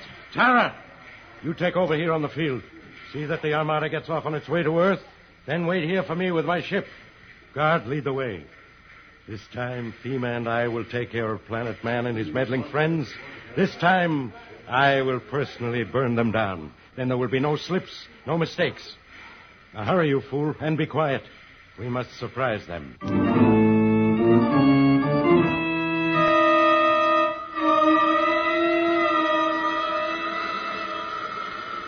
It's hard for me to think without being able to actually touch the different parts of the machine. I think I understand it, though. It's so different from anything we have. What's your idea? That bank of controls must be directional. That switch must activate the energy beam that does the carrying. There's the aiming dial, and this is the master control that links them into one function. You're right. I'm sure you're right. That's the only way it can be. Shall we try it? Go ahead. I'll keep my fingers crossed. You'll have to help me, Pat. Professor Darrow, you check us just in case. First, I'll get the Martian Armada on the screen. There. Now, where shall we send them? How about Pluto? Well, that's perfect. They'd never get enough fuel to get back from there. Now, Pat, throw the switch. Looks as though we're all set, Professor. That's it. Now the master control. Done. And it worked. Look, the field is empty. Not even a scout ship left. Oh, Father, you were right. The whole Armada gone without a trace. It's as though they never existed, and Earth is safe. Yeah, Earth and us. I was afraid for a while that Marston was going to have his fun after all. And so he will, my traitorous friend, and so he will. What do you want? I thought he was No, aboard I one of was the ships. not aboard any ship, not yet. My fleet is gone, but I am still here. And I shall at least have the satisfaction of burning you down one by one. Professor Darrow, we have never met before. I'm sorry it must be so short an acquaintance, but why are you so silent? Surely the great scientist from Earth can think of a few last words. Dantro, he thinks my father's really here. He doesn't know it's just a projected image. You're right. Only Professor Darrow realizes that he may be able to save us. I'm afraid to try to tell him. It might give the whole thing away. What are you two whispering about? Come. Why don't you stop torturing us? If you're going to burn us down, get it over with. I am enjoying this little chat, aren't you? Oh, by the way, Professor Darrow, may I compliment you on your reasoning? I couldn't have done much better. That machine is certainly a wonder. I think I'll send Planaria Rex into the sun with it first. I didn't realize he'd know about the machine. We must do something. Oh, yes. I stood here quietly while you worked it all out for me. It's just what I wanted. With it, I will need no one's help. No clumsy, meddling fools to spoil my plans. I can rule the solar system alone. Just FEMA and I. But I am bored with this conversation. I think it's time we said goodbye to our friends, FEMA. One last goodbye. What a turn of fate. After succeeding in the phenomenal try of putting the entire Marston Armada out of commission, Dantro, Pat, Slats, and the image of Professor Darrow are held at bay by Marston's ray gun. One by one, they are to be destroyed. We'll be back in a moment. But first, here is a message that Dantro the Planet Man wants you to hear.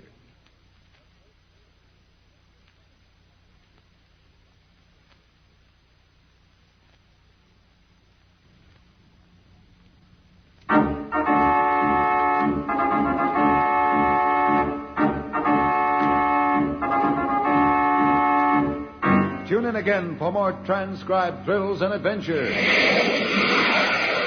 Rocket millions of light years into space with Dantro, the Planet Man. The Planet Man. The Planet Man.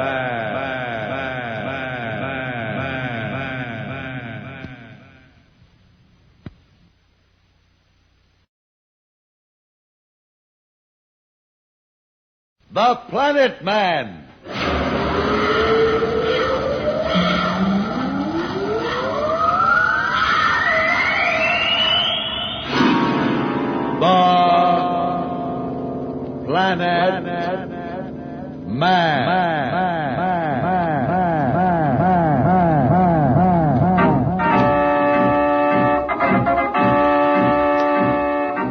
This is the fascinating story of Dantro, the Planet Man, troubleshooter for the League of Planets organization, the law enforcement body for peace and justice in the celestial world, whose headquarters and center of operations are situated on the capital of all the planets, Planaria Rex.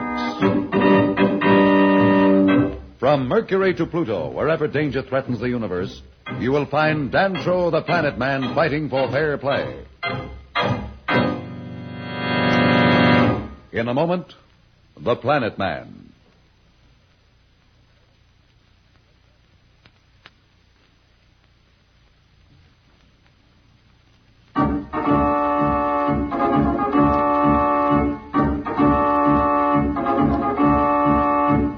Marston has surprised the Planet Man, Pat, Slats, and what he believes to be Professor Darrow in the tunnel under his palace. They had just used the ancient machine they found there to transport Marston's entire fleet to a remote planet and end his threat to solar peace. Now, however, things look very bad. As we find them, Marston is gloating over his luck in catching them all and also in finding the machine. But he is unaware that Professor Darrow is really not there. What he really sees is only a three-dimensional image projected by the machine. Yes, Planet Man, I will save you for last. You can watch me take care of your friends one by one, then it will be your turn to pay the penalty for opposing the will of Marston. With you taken care of, I shall use this machine you have so kindly discovered to teach the League of Planets a lesson. First, I shall send Planaria Rex into the sun, then the other planets one by one will feel the weight of my power. Yes, Fema, it is just you and I against the solar system. But with this machine, we shall win.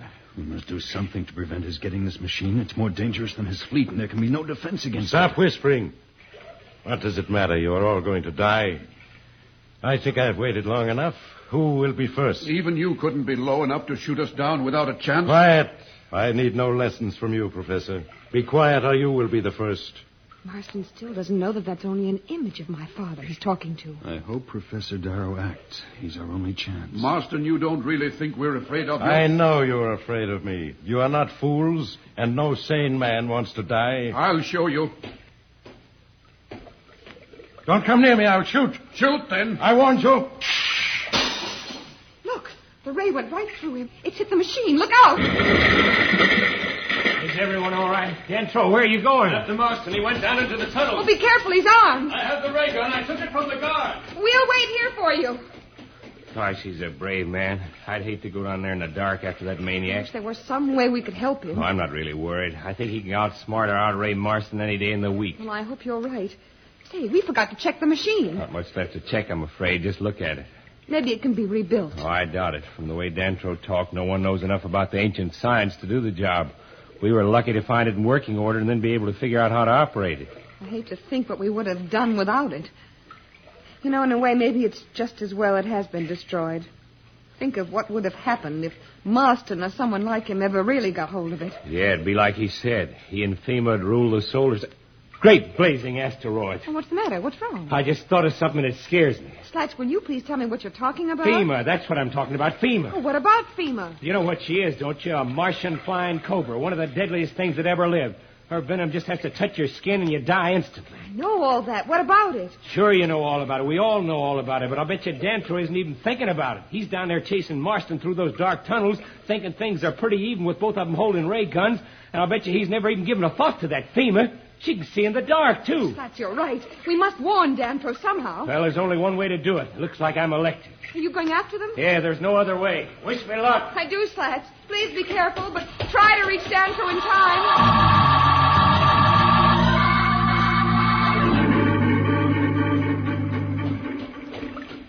Marston! Marston, do you hear me? You might as well surrender. You can't run forever. Surrender? That's your answer. Marston will never surrender. Dantro and Marston are locked in deadly battle. Slats, the engineer, is trying to warn Dantro of FEMA, whose presence gives Marston the edge. We'll be back in a moment, so level up.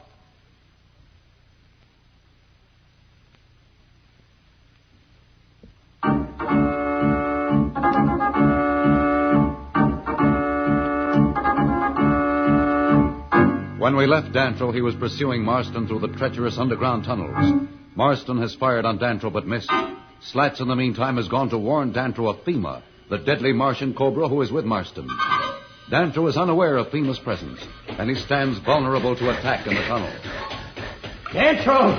Dantrell! Where the dickens are they? I can't keep this place up much longer. I just got to find them before it's too late. Dantrell! Dantrell, it's me, Slats!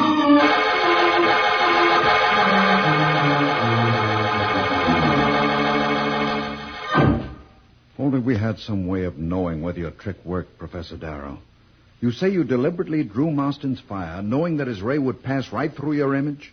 Do you remember anything else then? No, Judge, it's just as I told you. The ray must have harmed the machine, for suddenly my whole picture of the room blocked out. This waiting is so difficult. I gave orders to the fleet to descend at once and send armed search parties into the tunnels. Until we get word from them, we have no way of knowing whether Marston or our friends have won out. I know how you feel, Judge. After all, Pat is my flesh and blood, and Slats is almost like a son. Well, at least the two youngsters are safe. They arrived at Planaria Rex just a few hours ago.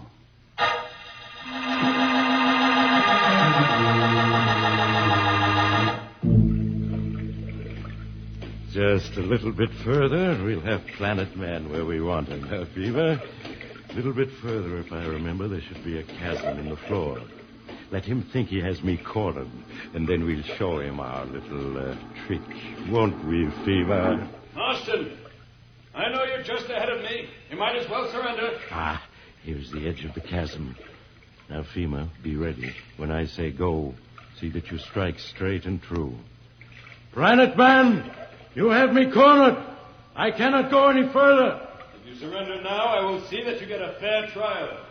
How do I know I can trust you? You'll have to take that chance. Throw down your ray gun. If I do, will you throw yours down also? No tricks. I know when I am beaten, Planet Man. You can depend on my word. Very well. When I say 3, you throw your weapon out on the floor of the tunnel where I can see it. Then I will do the same. Start counting, Planet Man. 1, 2, 3.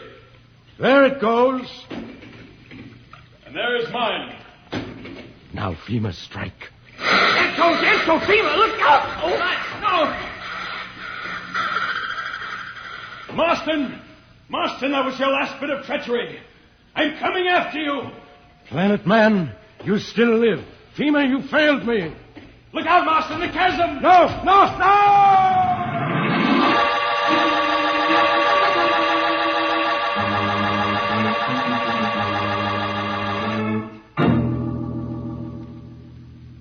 Slats certainly was a brave man to throw himself in the way of that flying cobra, Fema. We'll never forget his heroic deed. He's that kind of person, Judge Augustus. And you know, when we picked him up, he smiled and said, "That Fema. He must be stupid if he thinks his poison could kill me. Why, I'm so full of Army snake serum from World War II that it would take Marston's bite to put me out of commission." He's resting comfortably, sir, and should be up and around very soon. He was delighted to know that Marston's dead because of his brave deed. Are you sure? We never did find the body. Well, no one could have survived that fall. No, I think we can forget Marston and his evil. We have more important things to discuss. That's right. The Council has promised to discuss the entrance of Earth into the League of Planets. Won't that be wonderful, Father? Can you imagine how they'll feel back home when they discover that for years the other planets have been inhabited, watching Earth and waiting for the first spaceship to be launched? Yes, Pat, it will be quite a surprise. I might even say a shock. That's why I agree with Judge Augustus that we must plan the whole thing carefully. If mistakes are made, it can create a great deal of trouble. You must remember that the Earth is still divided into many factions. If one side or the other sees an opportunity to use this as a means of getting the upper hand, the news of the existence of the League of Planets may bring on a great tragedy. Do you think we'll be allowed to go back with the first emissaries from Planaria Rex? It will be most essential that you do. Your father is an interplanetary figure, and his words will be listened to and believed. Isn't it time we attended the council meeting? Yes. Let's hurry along.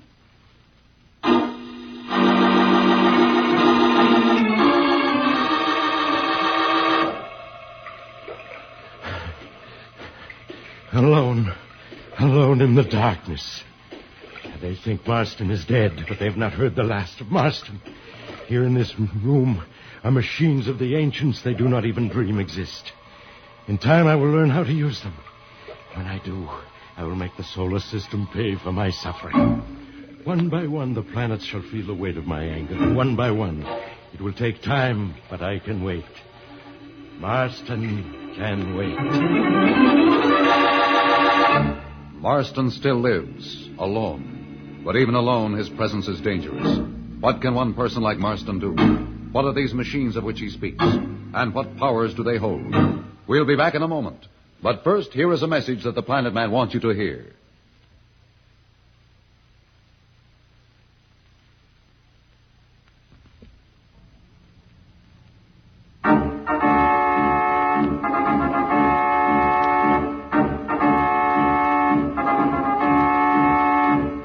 Tune in again for more transcribed thrills and adventures.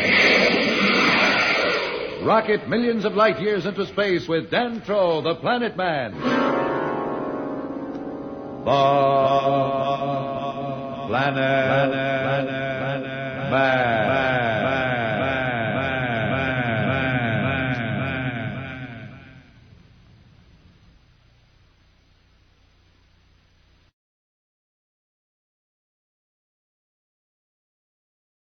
The Planet Man.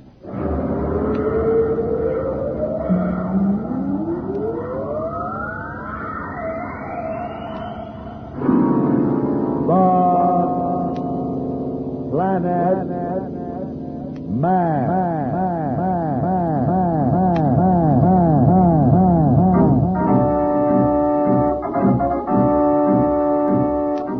This is the fascinating story of Dantro, the Planet Man, troubleshooter for the League of Planets organization, the law enforcement body for peace and justice in the celestial world, whose headquarters and center of operations are situated on the capital of all the planets, Planaria Rex. From Mercury to Pluto, wherever danger threatens the universe, you will find Dantro the Planet Man fighting for fair play. In a moment, the Planet Man.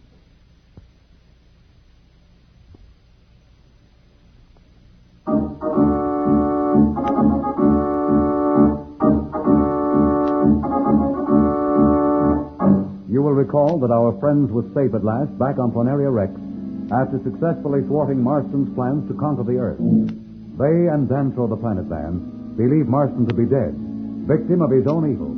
But though badly wounded, he is alive, planning revenge. Slats, who in saving the Planet Man's life was himself poisoned by FEMA, Marston's flying cobra, is recovering. We find Billy and Jane out in space aboard a scout ship of the League of Planets Patrol. 1,000 miles a minute. The kids back on Earth could see us now. Oh, Billy, isn't it exciting? Captain Alstar, can you hear me? When can I take the controls? In a minute now, Billy. I'll switch controls up to forward con.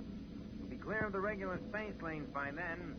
I wouldn't want to run into the Mars Express. You think I'll be able to solo soon? Planet Man promised me I'd pilot the ship alone when I passed all the tests. Oh, Billy, you're in such a hurry. Well, you've only taken lessons for a few days. What are you talking about? I've had 10 lessons. That still doesn't make you a pilot. A lot you know. Captain Alstar says I'm a natural spaceman. Tell her, Captain. That's right, Jane. Billy's one of those rare people whose coordination is perfect for space. See, that's how much you know. That still doesn't mean you haven't anything to learn. I've been watching, and it's pretty complicated. Jane's got a point there, Billy. You can take it over now if you're ready. Just watch me. Now, Billy, be careful. Billy, what's happening? Gee whiz, will you stop it? Gosh, Captain Alstar, aren't girls awful? Always worrying. I know what I'm doing. He's doing fine, Jane. But Billy, keep steady on that accelerator. You're safer out here than a lot of other places you've been. We're 200,000 miles out with nothing but space around us. She's not really scared. She always talks like that. But when there's trouble, you can count on her. Am I on a course, Captain? Right on the beam, Billy. Just hold it where it is. Now, I'd like to ask you a few questions and see how well you remember what you've learned. Shoot. How can I tell whether we're on course or not? Well, that's easy by checking the spot. That thing over there. The linear directional coordinator. Good for you, Jane. That's tougher to pronounce than to use. How does it work, Billy? Well, one dial is set for our course, like this. And the other on the automatic signals that are broadcast from the space station, this way.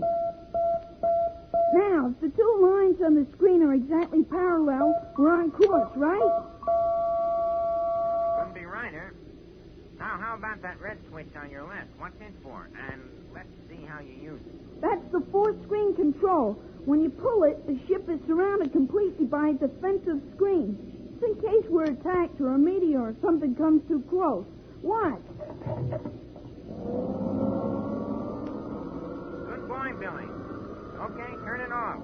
Let's head back for Planaria Rex now, Billy. It's time we were heading in. Yes, sir. Let me hit that port accelerator. Can I land the ship today? Oh, there you go again, trying to do everything at once. I promised Billy he could bring us in today. Just remember what we've been practicing, Billy, and you'll be okay. Don't worry. I know the routine by heart. I'm heading in.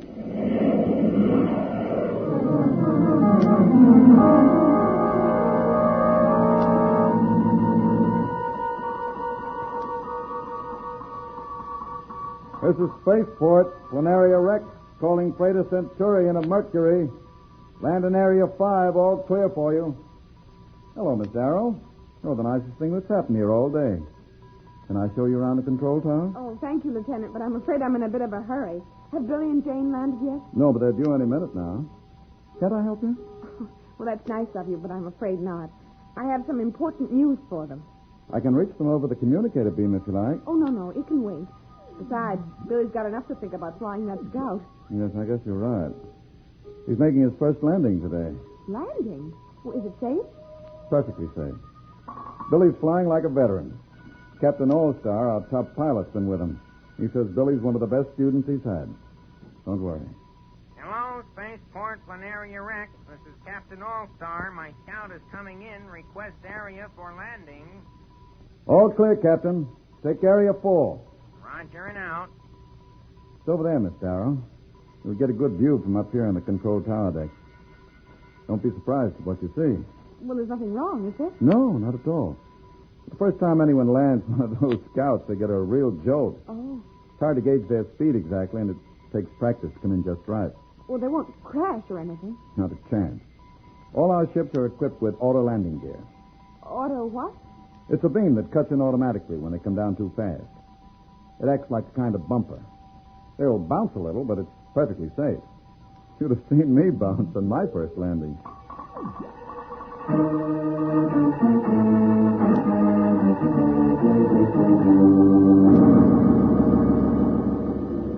It should be there. I always get kind of worried knowing Planaria Rex is so close and not being able to see it. Captain, are you back there? Yes, Billy. When the control tower gives us an area, you'll be able to see it on the screen. Oh, they know we're coming. We'll call in.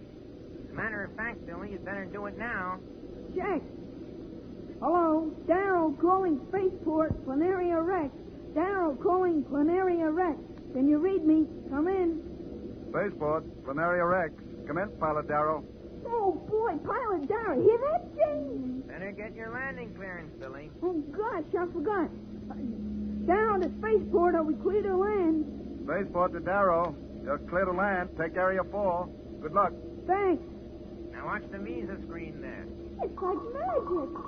First there's nothing, and then all of a sudden, bingo! Planaria Rex. There's the Spaceport.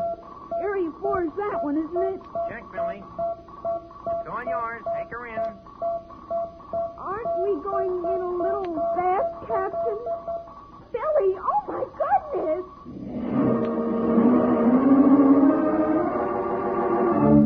Billy is heading in for his first landing. Is his speed too fast, or is Jane just being too overcautious with Billy? We'll be back in a moment. So, level off.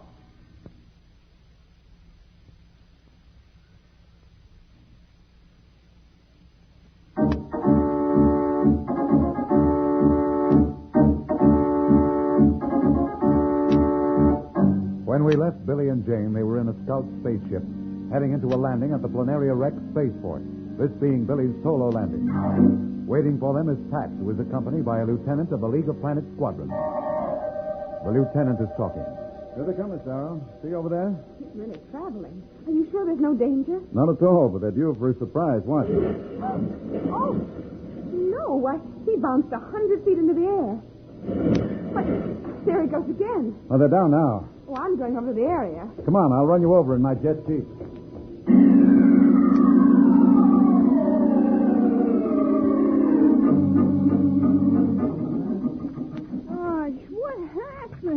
Just came in a little too fast, that's all. There wasn't any danger, and the best way to learn is to bounce a few times. See, Smarty, I told you you don't know everything. Oh, you heard what the captain said. It could have happened to anybody.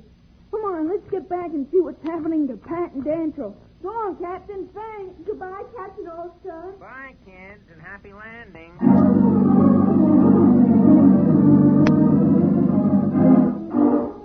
Billy, Jane, what's up, Pat? In 6 hours, we leave for Venus. Venus? You see, we're going to make a tour of all the members of the League of Planets. You mean we'll be like ambassadors from Earth? Mm-hmm, that's exactly it. None of the people in the League of Planets has ever seen anyone from Earth. Did you say we leave in 6 hours? Yes, and we'll have to hurry. Is the professor going? No, he's decided to stay here on Planaria Rex and work in the laboratories with the scientists. I guess Slats can't go. Oh, not yet. In a couple of weeks, he'll be up and around. He'll join us then. Come on.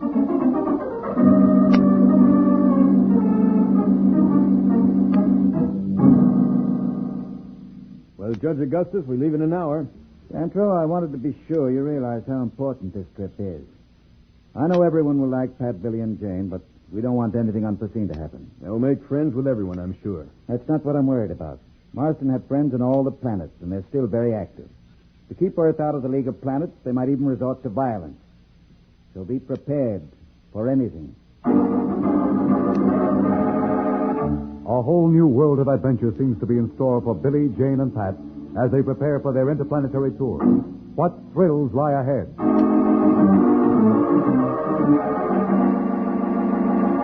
We'll be back in a moment, but first, here is a message that Dantro the Planet Man wants you to hear.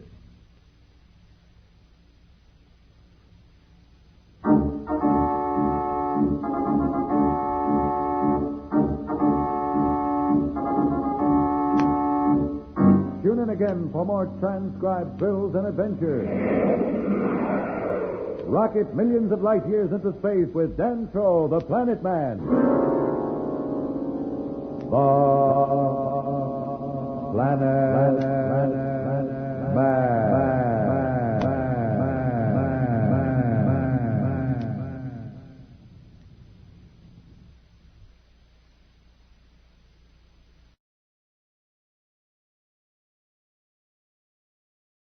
The Planet Man.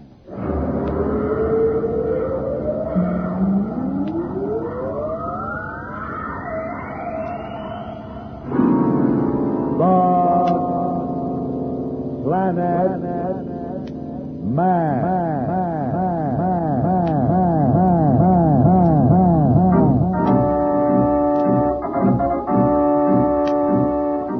This is the fascinating story of Dantro, the Planet Man, troubleshooter for the League of Planets organization, the law enforcement body for peace and justice in the celestial world, whose headquarters and center of operations are situated on the capital of all the planets, Planaria Rex. From Mercury to Pluto, wherever danger threatens the universe, you will find Dantro the Planet Man fighting for fair play. In a moment, the Planet Man.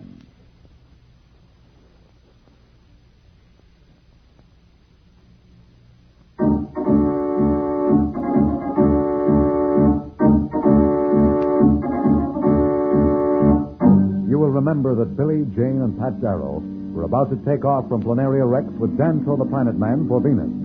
They are starting on a goodwill tour of the members in the League of Planets. Judge Augustus warned Dantro that although Marston's power was destroyed, his collaborators on the planets were still a threat to the Earth people, that they might even resort to violence in their determination to keep Earth from becoming a member of the League. We find our party preparing for their blast-off from the spaceport on Planaria Rex. In 5 minutes or so, we'll blast off of Venus. Are you excited, Billy? Little. Listen to him. A little, he says. Well, he's been practically jumping up and down for the last 4 hours. You've been excited yourself, so don't talk about me. I'm afraid we don't know an awful lot about Venus, Danto. Well, it isn't exactly Earth, you know. The clouds that shroud the planet are dust. I thought they were like the ones back home. You know, water vapor. No, they're dust. As a matter of fact, the surface of the planet is almost covered with dust. The Venusians have evolved a culture that's quite different from any other planet in the League. They even look different, as you know. Their noses, for instance. You've noticed how big they are. That's because of the dust.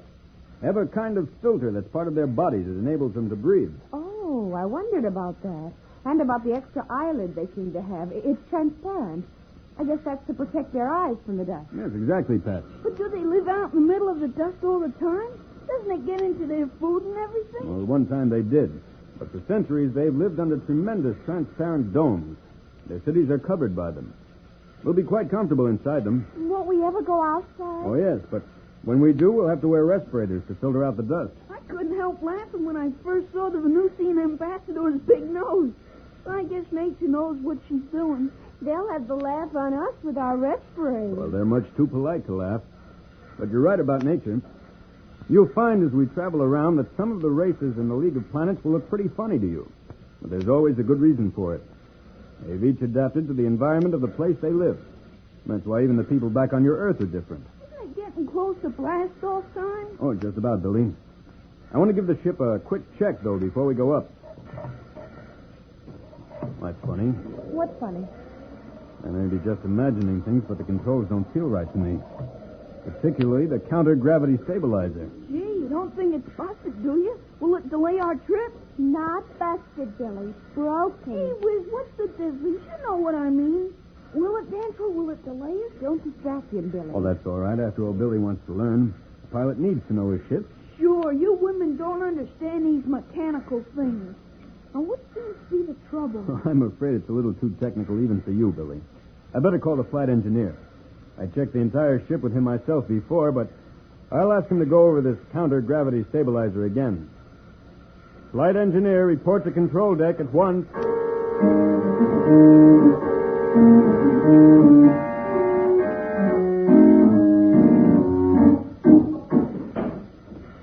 Flight engineer Mako, sir. What's up? Well, it's probably nothing, but the controls don't seem to respond quite right. Well, we checked them together. We'll give them a quick once-over just for luck. Well, of course, sir. Can I help? I'm almost a pilot, you know. I know. I've been hearing about you. Sure, you can hold these tools and hand them to me as I need them. How many people are there on Venus, Danto? About 1 billion people, Jane. Any animals? Oh, of course. And like the Venusians, they've all adapted themselves to the dust.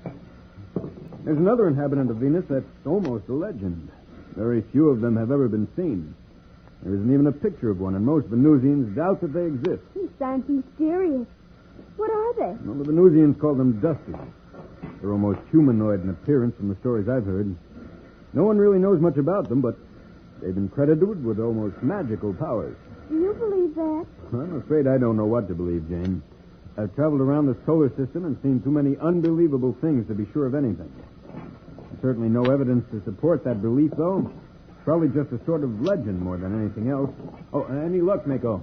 Well, nothing wrong so far, sir. Have you checked the stabilizer? I'm just going over it now.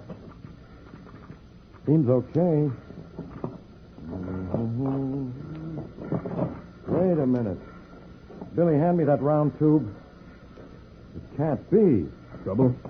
I'm afraid so. I'm not sure yet, but something isn't the way it should be here. You better go over it carefully. Don't worry, sir, I will. Hand me that scanner, Billy. Can it be serious? I mean, if it didn't work right? Serious enough to end our trip before we had hardly gotten started. Without the stabilizer, we'd never clear the gravity field of Planetary Erect. It could make us crash if it were badly enough warped.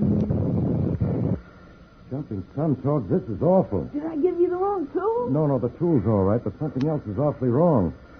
Will you come over to the engineering maintenance for a moment, sir? I'd like to talk to you. Can I come? You better stay here with the tools, Billy. It's pretty technical anyhow.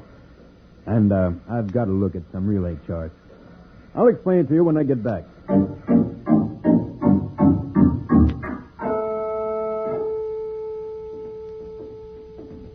What's the trouble? Well, I didn't want to tell you in front of the kids and Miss Darrow, so there's no sense worrying them. But that gravity stabilizer is absolutely useless. You wouldn't get 2 miles off Planaria Rex. You'd come down like a meteor. Or you could have told me in front of them they're not the kind that get frightened easily. That's not why I asked you to step out. That equipment is useless. And it's no accident. No? What do you mean? It's been tampered with. Tampered with? Are you sure? You went over it with me, sir. It was in perfect shape then. But are you sure it's been deliberately damaged? The way it is, it couldn't have been an accident. The connections have been switched and the tube shorted. Whoever did it knew exactly what he was doing. You wouldn't have had a chance of landing without a crash. You'd better check the rest of the controls. I'll make some excuse to Miss Darrow and the kids. And check it thoroughly. Don't worry, I'll go over everything with a micro scanner.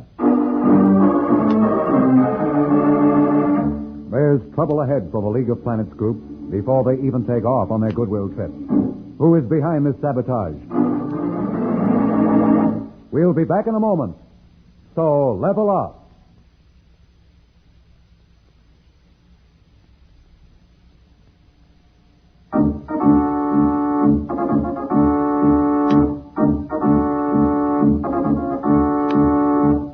When we left Danto, he was informed by the flight engineer that the proposed interplanetary goodwill spaceship, the Planeteer, had been sabotaged. Now we find Danto talking with Billy, Jane, and Pat in the control cabin, but not letting on to what is really wrong. Do you think we'll make it this time, Danto? Well, I think so, Billy. What happened before was just one of those accidents. It should teach you a good lesson, though. Always check your ship before you take it up. Even the best technicians slip sometimes, and it's your life that's at stake, and sometimes others. You bet I will. Can I stand here a while you blast off? Oh, me too. You may be in the way. Oh, it's all right, Pat. They're no trouble at all, and not very complicated. I keep forgetting how different from the old Constitution these ships are. No dangerous acceleration, no recoil couches. It's almost like going up in an elevator. There goes the signal to blast off. Right, Billy. Here we go.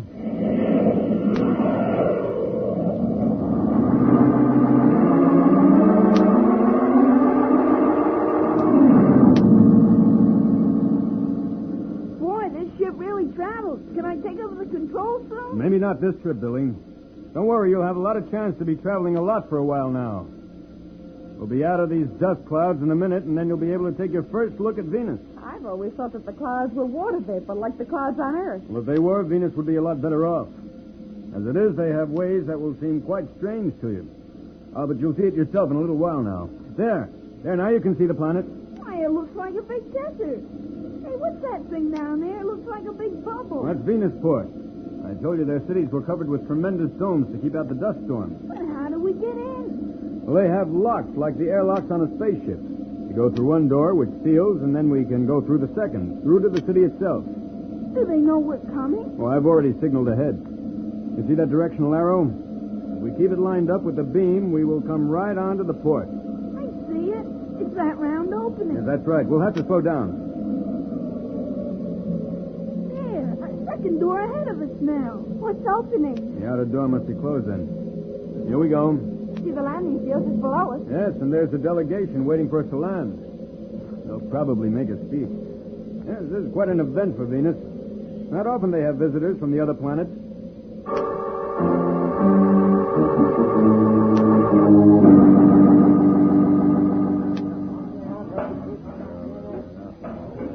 On behalf of the people of Venus, I welcome you to Venusport. Our planet is yours. Do you think he means it? Be quiet, Billy. This is a very serious occasion. As I grasp the hands of each of you from Earth, may it be a symbol of the future unity for the people of Venus and the people of your home planet. The first leg on the interplanetary goodwill tour has been made without incident, except for the attempted sabotage of the Planeteer at takeoff. Now on the planet Venus, the planet of dust, the Earth people and Danto are to be the most honored guests in many a century. We'll be back in a moment, but first, here is a message the Planet Man wants you to hear.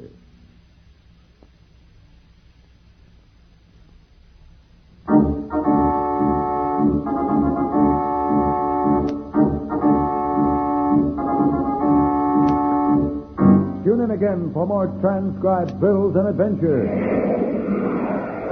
Rocket millions of light years into space with Danto, the Planet Man. Bye. Planet Man.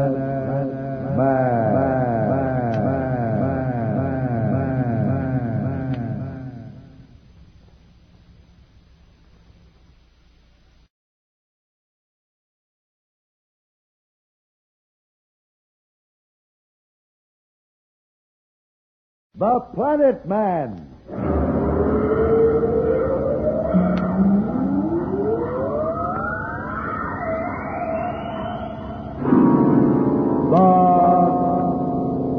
Planet Man.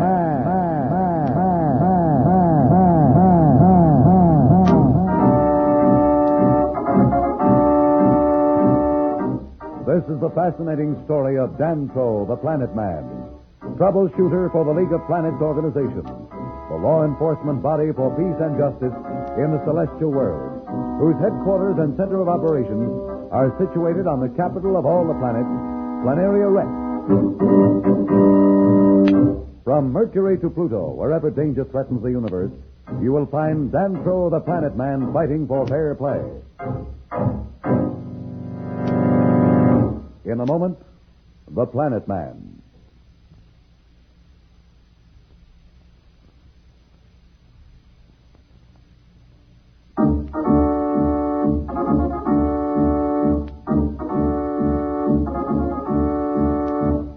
When we left our friends Pat, Billy, and Jane Darrow, they and Dantro the Planet Man had landed at Venusport. As the first people from Earth to visit that planet, they were welcomed most cordially. We find Billy, Pat, and Jane discussing the wonderful reception that was given in their honor. Brother, that was some banquet. You said it. What was it we ate? Gosh, I don't know. Do you know, Pat? I'm a little bit afraid to ask. Didn't you like the taste? Oh, sure, it was swell. Oh, come in. Dantro, when are we leaving? Where are we going? I'll tell you all about it in a minute. You packed, Pat? Oh, just about. A few little odds and ends, but it'll only take a minute. Oh, fine. I just came from the office of the League of Planets here on Venus. They wanted me to be sure and commend all of you on the way you've been conducting yourselves. Particularly you two, Billy and Jane. The ambassador thought you got along wonderfully at the party the Vice Regent of Venus gave for you. Gosh, we didn't do anything special. They were such nice people. It was almost like our friends on Earth. Well, just the same, you were both swell. You know, Dantro, sometimes I think you do it deliberately. Hmm? You know, we're all standing here wondering when we're leaving and where we go next. Is it a secret? Yeah, what's the mystery? No mystery at all. I didn't mean to keep you guessing. It's just that I've got a lot on my mind. I was going over the route with the convoy commander. Convoy commander? Are we going by boat? Silly, how could we go by boat? There's no water. No boat, Billy. Oh, Dantro, what is this all about? I'm sorry, Pat.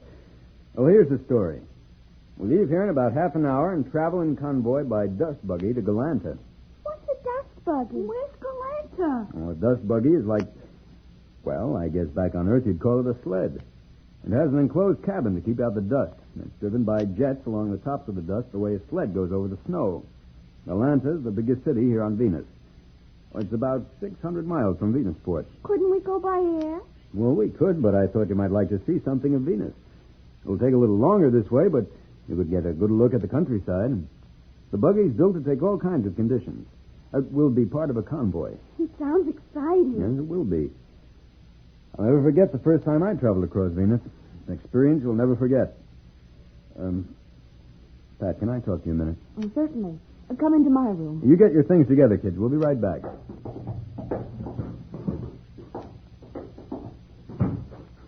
I wanted to talk to you about something serious, and I just assumed Billy and Jane didn't hear. Nothing may happen, but I think you ought to be aware that everyone on Venus isn't friendly. Well, I thought the Venusians were on our side. Well, they are, don't misunderstand me. 99% of them are anxious for Earth to join the League, but Marston had allies here on Venus. As a matter of fact, just before we left Planaria Rex, Judge Augustus warned me to be careful. Then there was something really wrong with the ship after all, wasn't there? Yeah, I'm afraid there was. I didn't want to frighten you, so I pretended it was an accident. But it was sabotage.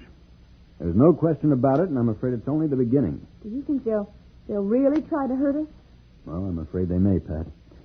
After all, if we had taken off with the ship the way it was, we'd have all been killed. If they're willing to go that far, they'll stop at nothing. Oh, that's why I felt I'd better tell you the truth so that you'd be on your toes. Well, it's not myself I'm worried about, but the kids are my responsibility. I certainly wouldn't want anything to happen to them. Believe me, Pat, nothing's going to happen if I can help it. But there's no harm in being prepared. Well, we better get moving. Convoy will be waiting for us. Come on, kids. Let's go. A trip through the Venus dust land. That in itself is exciting. But what possible danger may face Danto, Pat, Billy, and Jane as they embark on this Venusian convoy trip? We'll be back in a moment. So, level up.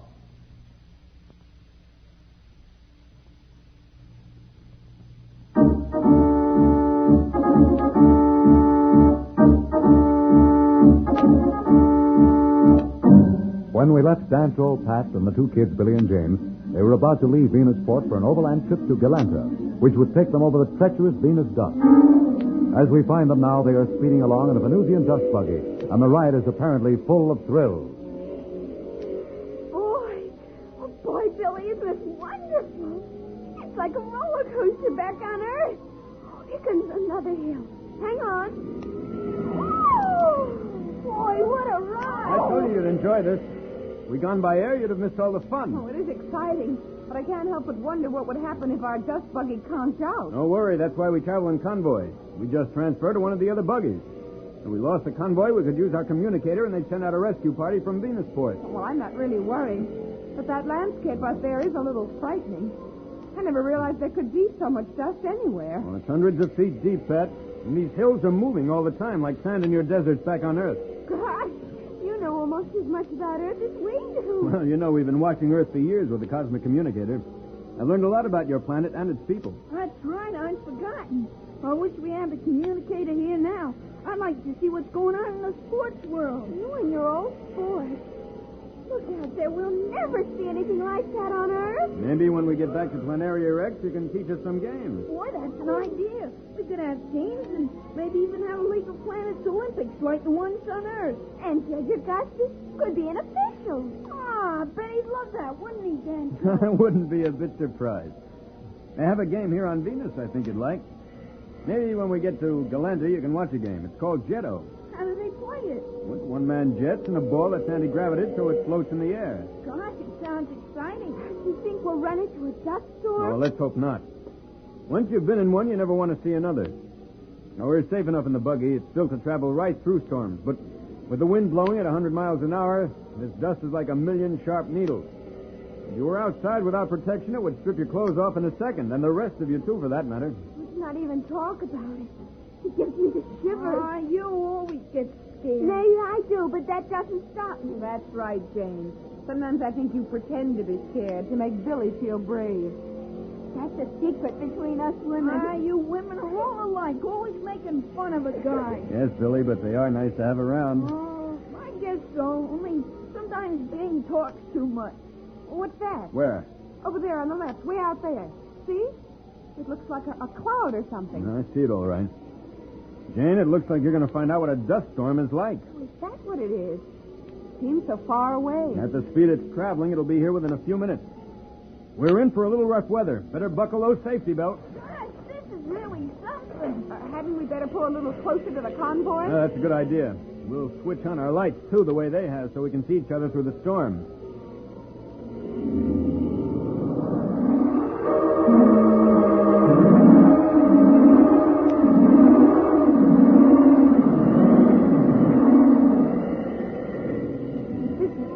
Keep out the wind and the dust, but it doesn't keep out the noise. I'm afraid they're built for safety and speed, not for comfort. But don't be afraid. At the rate we're traveling, we should be out of the storm quickly enough. It's a good thing the rest of the convoy put on their lights. Pitch black outside. They just barely make them out. We'll stick close to them. They know the way. You all okay? Sure, we're fine. What's happened? I'm not sure. I'll try and start the jets again. That had me worried for a minute. That must have been the dust. Some of it must have gotten through the filters into the engine. Look, there's one of the convoy. They dropped back to see if we were okay. They're pulling up right alongside of us. I'll signal them ahead. Everything's fine now. There they go. Can you see them? Don't worry. I'll follow right behind until we catch up with the rest of the convoy. pulling away from us. Our jets still aren't working right. I can't understand it. These buggies are built for this kind of weather. Well, there it goes again. Can't you get it started? I'm afraid we're stuck. Will it come back first again? They'll try, but in this storm, they'll never find us. What'll happen? Well, we'll just use our communicator and call for help. They'll be able to get direction from our radar beam and find us even if the dust storm is still on. Hello, Planet Man calling Venusport. Planet Man calling Venusport. Hello, Venusport. Venusport, do you hear me? This is Planet Man calling Venusport. Come in, Venusport. No answer. Hello, Venusport. Come in, Venusport. This is Planet Man calling Venusport. Maybe something's happened to our communicator. God, can't you think it's something pleasant? Pleasant or not, I'm afraid Jane's right. The communicator isn't working. What do we do now? Well, we're safe enough here in the buggy. We'll just sit out the storm, and then I'll send up a few flares. They'll be looking for us, and somebody is sure to notice. We'll just sit tight until they do.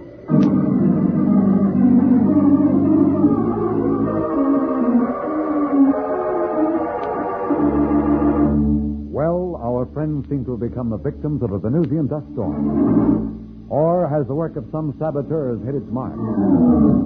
Will the rest of the convoy discover the missing dust buggy soon? What manner of danger lies ahead for Danto and his friends?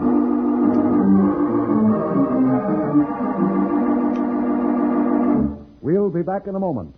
But first, here is a message the Planet Man wants you to hear.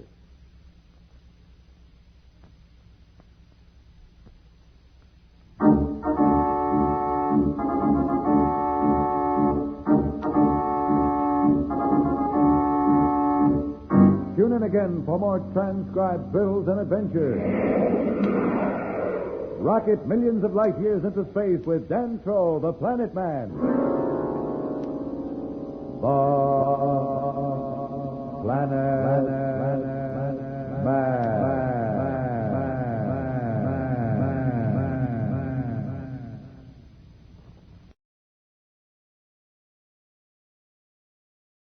The Planet Man.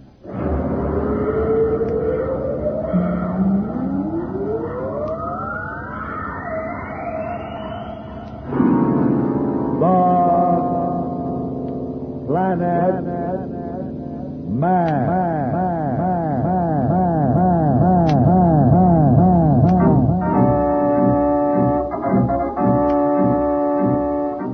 This is the fascinating story of Danto, the Planet Man, troubleshooter for the League of Planets organization, the law enforcement body for peace and justice in the celestial world, whose headquarters and center of operations are situated on the capital of all the planets, Planaria Rex. From Mercury to Pluto, wherever danger threatens the universe, you will find Dantro the Planet Man fighting for fair play. In a moment, the Planet Man.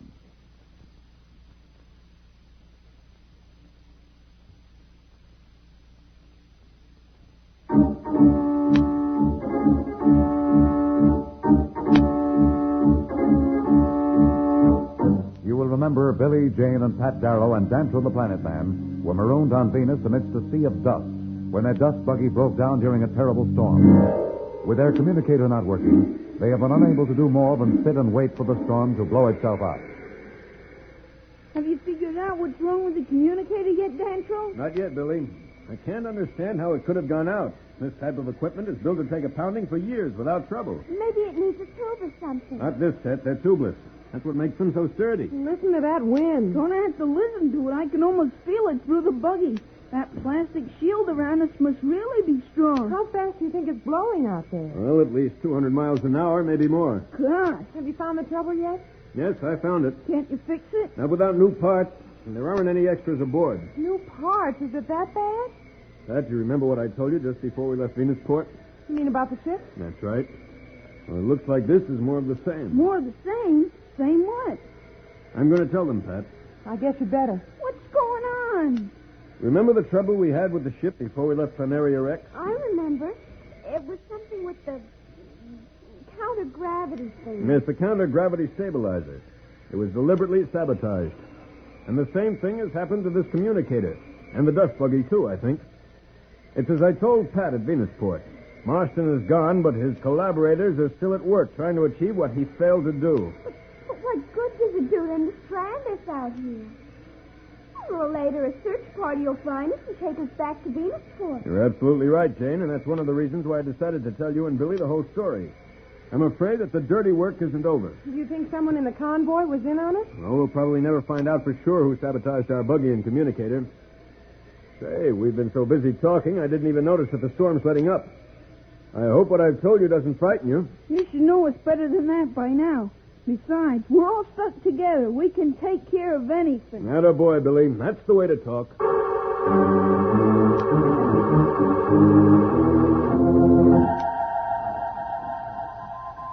Hello, Venusport. Secret Channel 7 Zeptar. This is Noki reporting from Goodwill Tour Convoy. Mission complete. Dantro's dust buggy stopped as planned. Convoy did not stop to find them in dust storm. We'll proceed with Operation Pickup. Should have the Earth people and Dantro as prisoners shortly. Keep you advised. Signing off.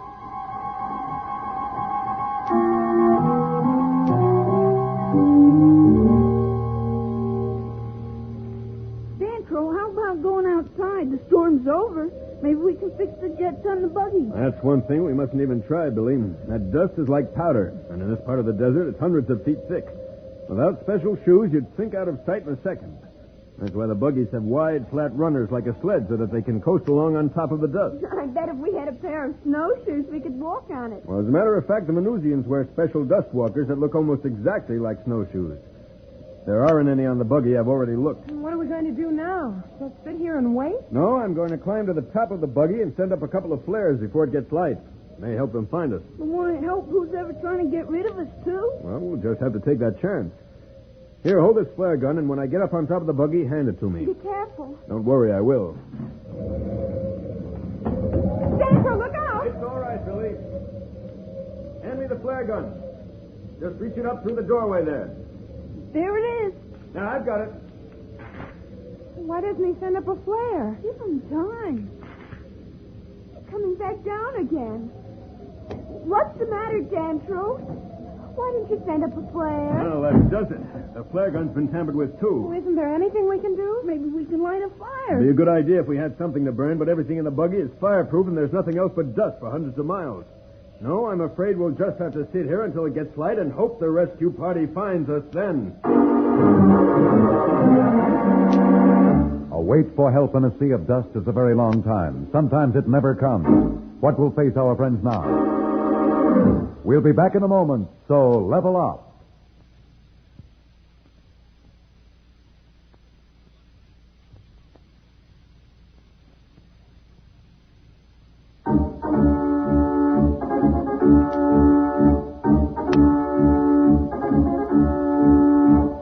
When we left Dantro, Pat, and the kids, Billy and Jane, they were waiting for help in their sabotaged dust buggy.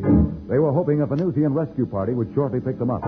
As we find them now, they are in their dust buggy staring out at the vast reaches of the shifting mountains of dust.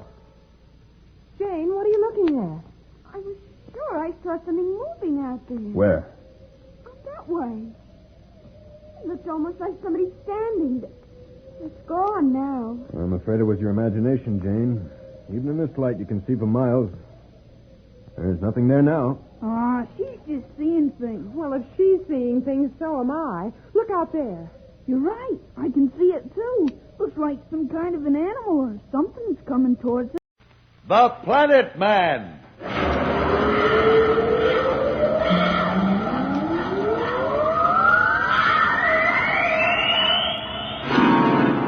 The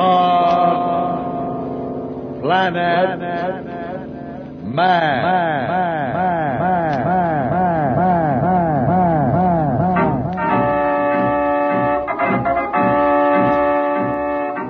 This is the fascinating story of Dantro, the Planet Man, troubleshooter for the League of Planets organization, the law enforcement body for peace and justice in the celestial world, whose headquarters and center of operations are situated on the capital of all the planets, Planaria Rex. From Mercury to Pluto, wherever danger threatens the universe, you will find Dantro, the Planet Man, fighting for fair play. In a moment, The Planet Man.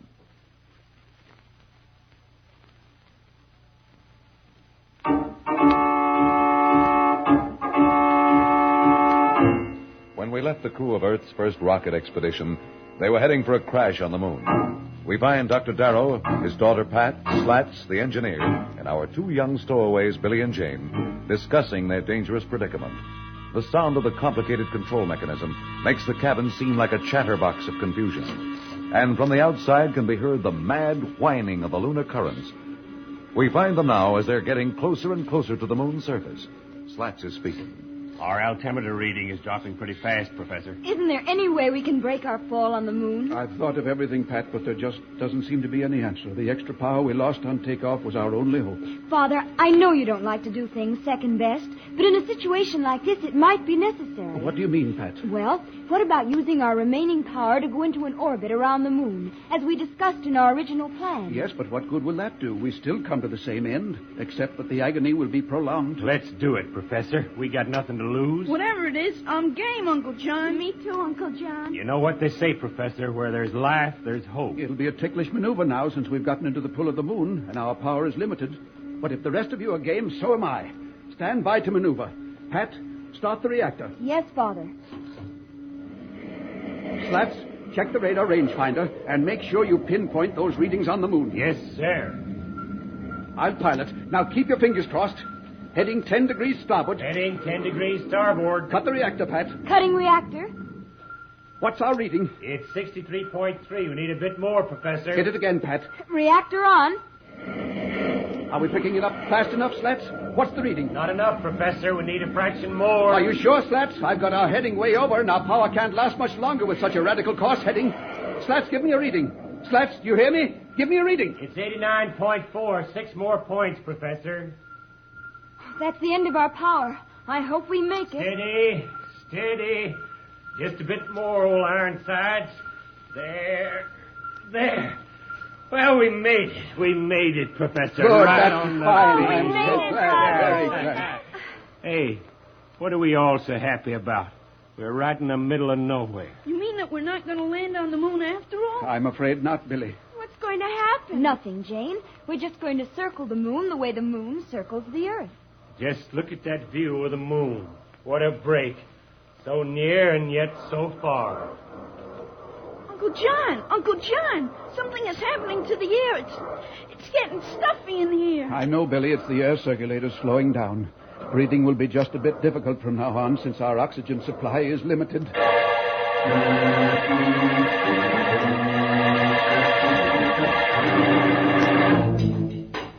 Professor, can you hear me? Slats, where are you? What are you up to? I'm outside the ship bringing up the lunar communications generator. Thought we might as well set it up and try to make contact with the Earth. You can't do that alone. I'm here, too.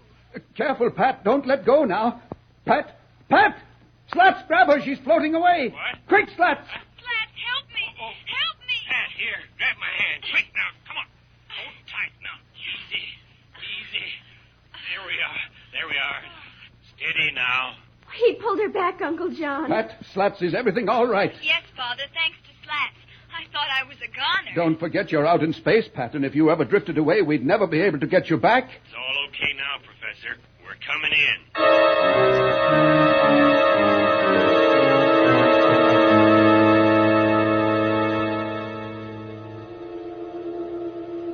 Pat.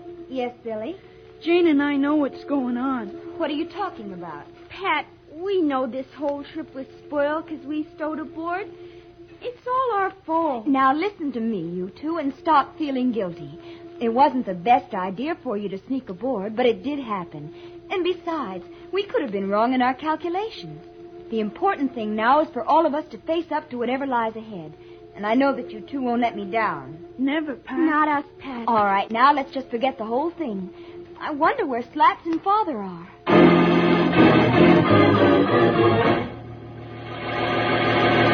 We'll return to Planet Man in just a moment. So, level off.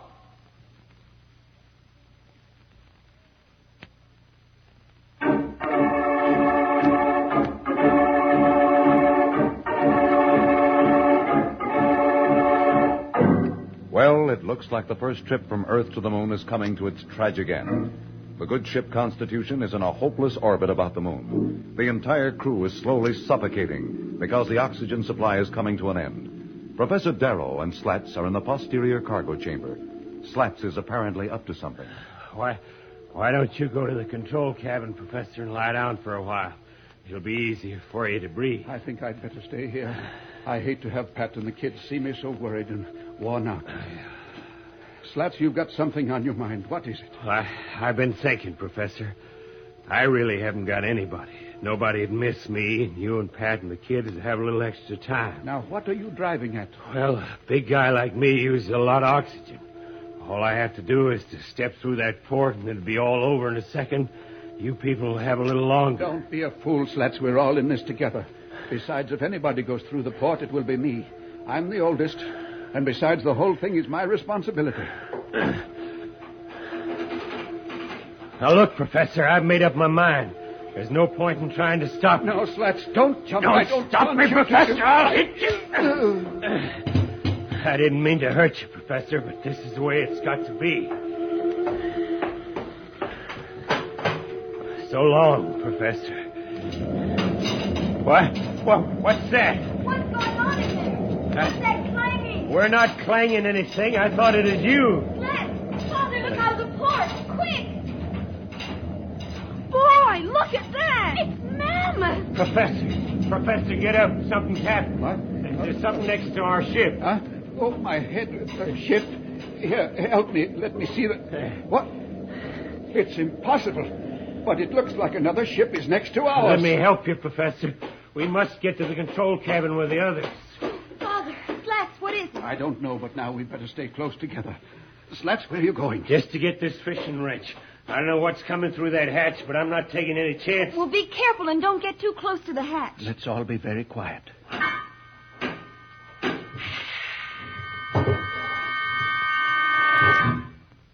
Oh, Uncle John, look. Stand back, whatever you are. I'll... Look at Slats. He can't move. He's frozen in his tracks. Oh, Slats. Why, it's a man. What did you expect? A three-headed Mercurian man-eater? I am a man from the planets. A planet man. Boy, wait till the gang hears about this. Billy, please. My name is Dantro, the Planet Man, and I come in peace. I represent the League of Planets, and my mission is to bring all of you to Planaria Rex. Planaria Rex? League of Planets? Where is that? I'll explain in a moment. But I don't think we should leave your brave friend Slats in this paralyzed predicament. He'll snap right out of it with a shot of this ray gun neutralizer. What happened? Did I get him? It's all right, Slats. We're all safe. It seems that we've met a friend, and his name is Dantro, the Planet Man. It's nice to meet a brave man like you, Slats. Here, let me help you up. Dantro, my name is John Darrow. This is my daughter and assistant, Pat. How do you do? And I think you've already met Slats. Yeah. And these two are Jane and Billy, my niece and nephew. Well, it's a pleasure to know you all.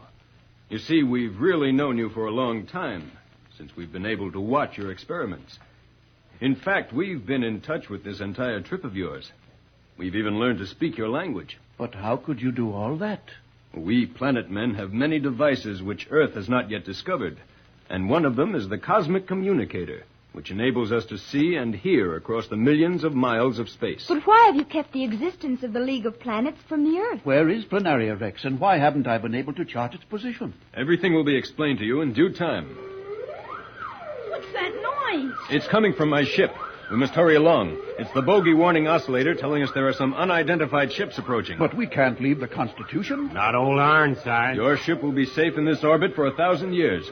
We must not waste time. Will I get a spacesuit like yours? Will you let me fly the ship? I see Earth children are no different from ours. There's our last warning. Quick, through the hatch into my ship, the Planeteer.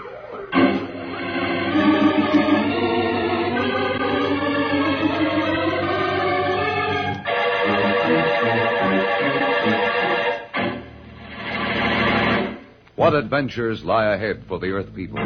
What will they find on Planaria Rex? Whose ships are those approaching the helpless Constitution?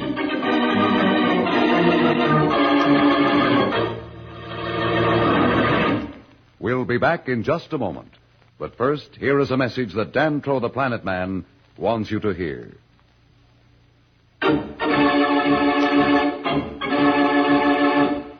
Tune in again for more transcribed thrills and adventures. Find out what happens to the Earth people as they speed toward a new world on Planaria Rex. Rocket millions of light years into space with Dantro the Planet Man. The Planet Man.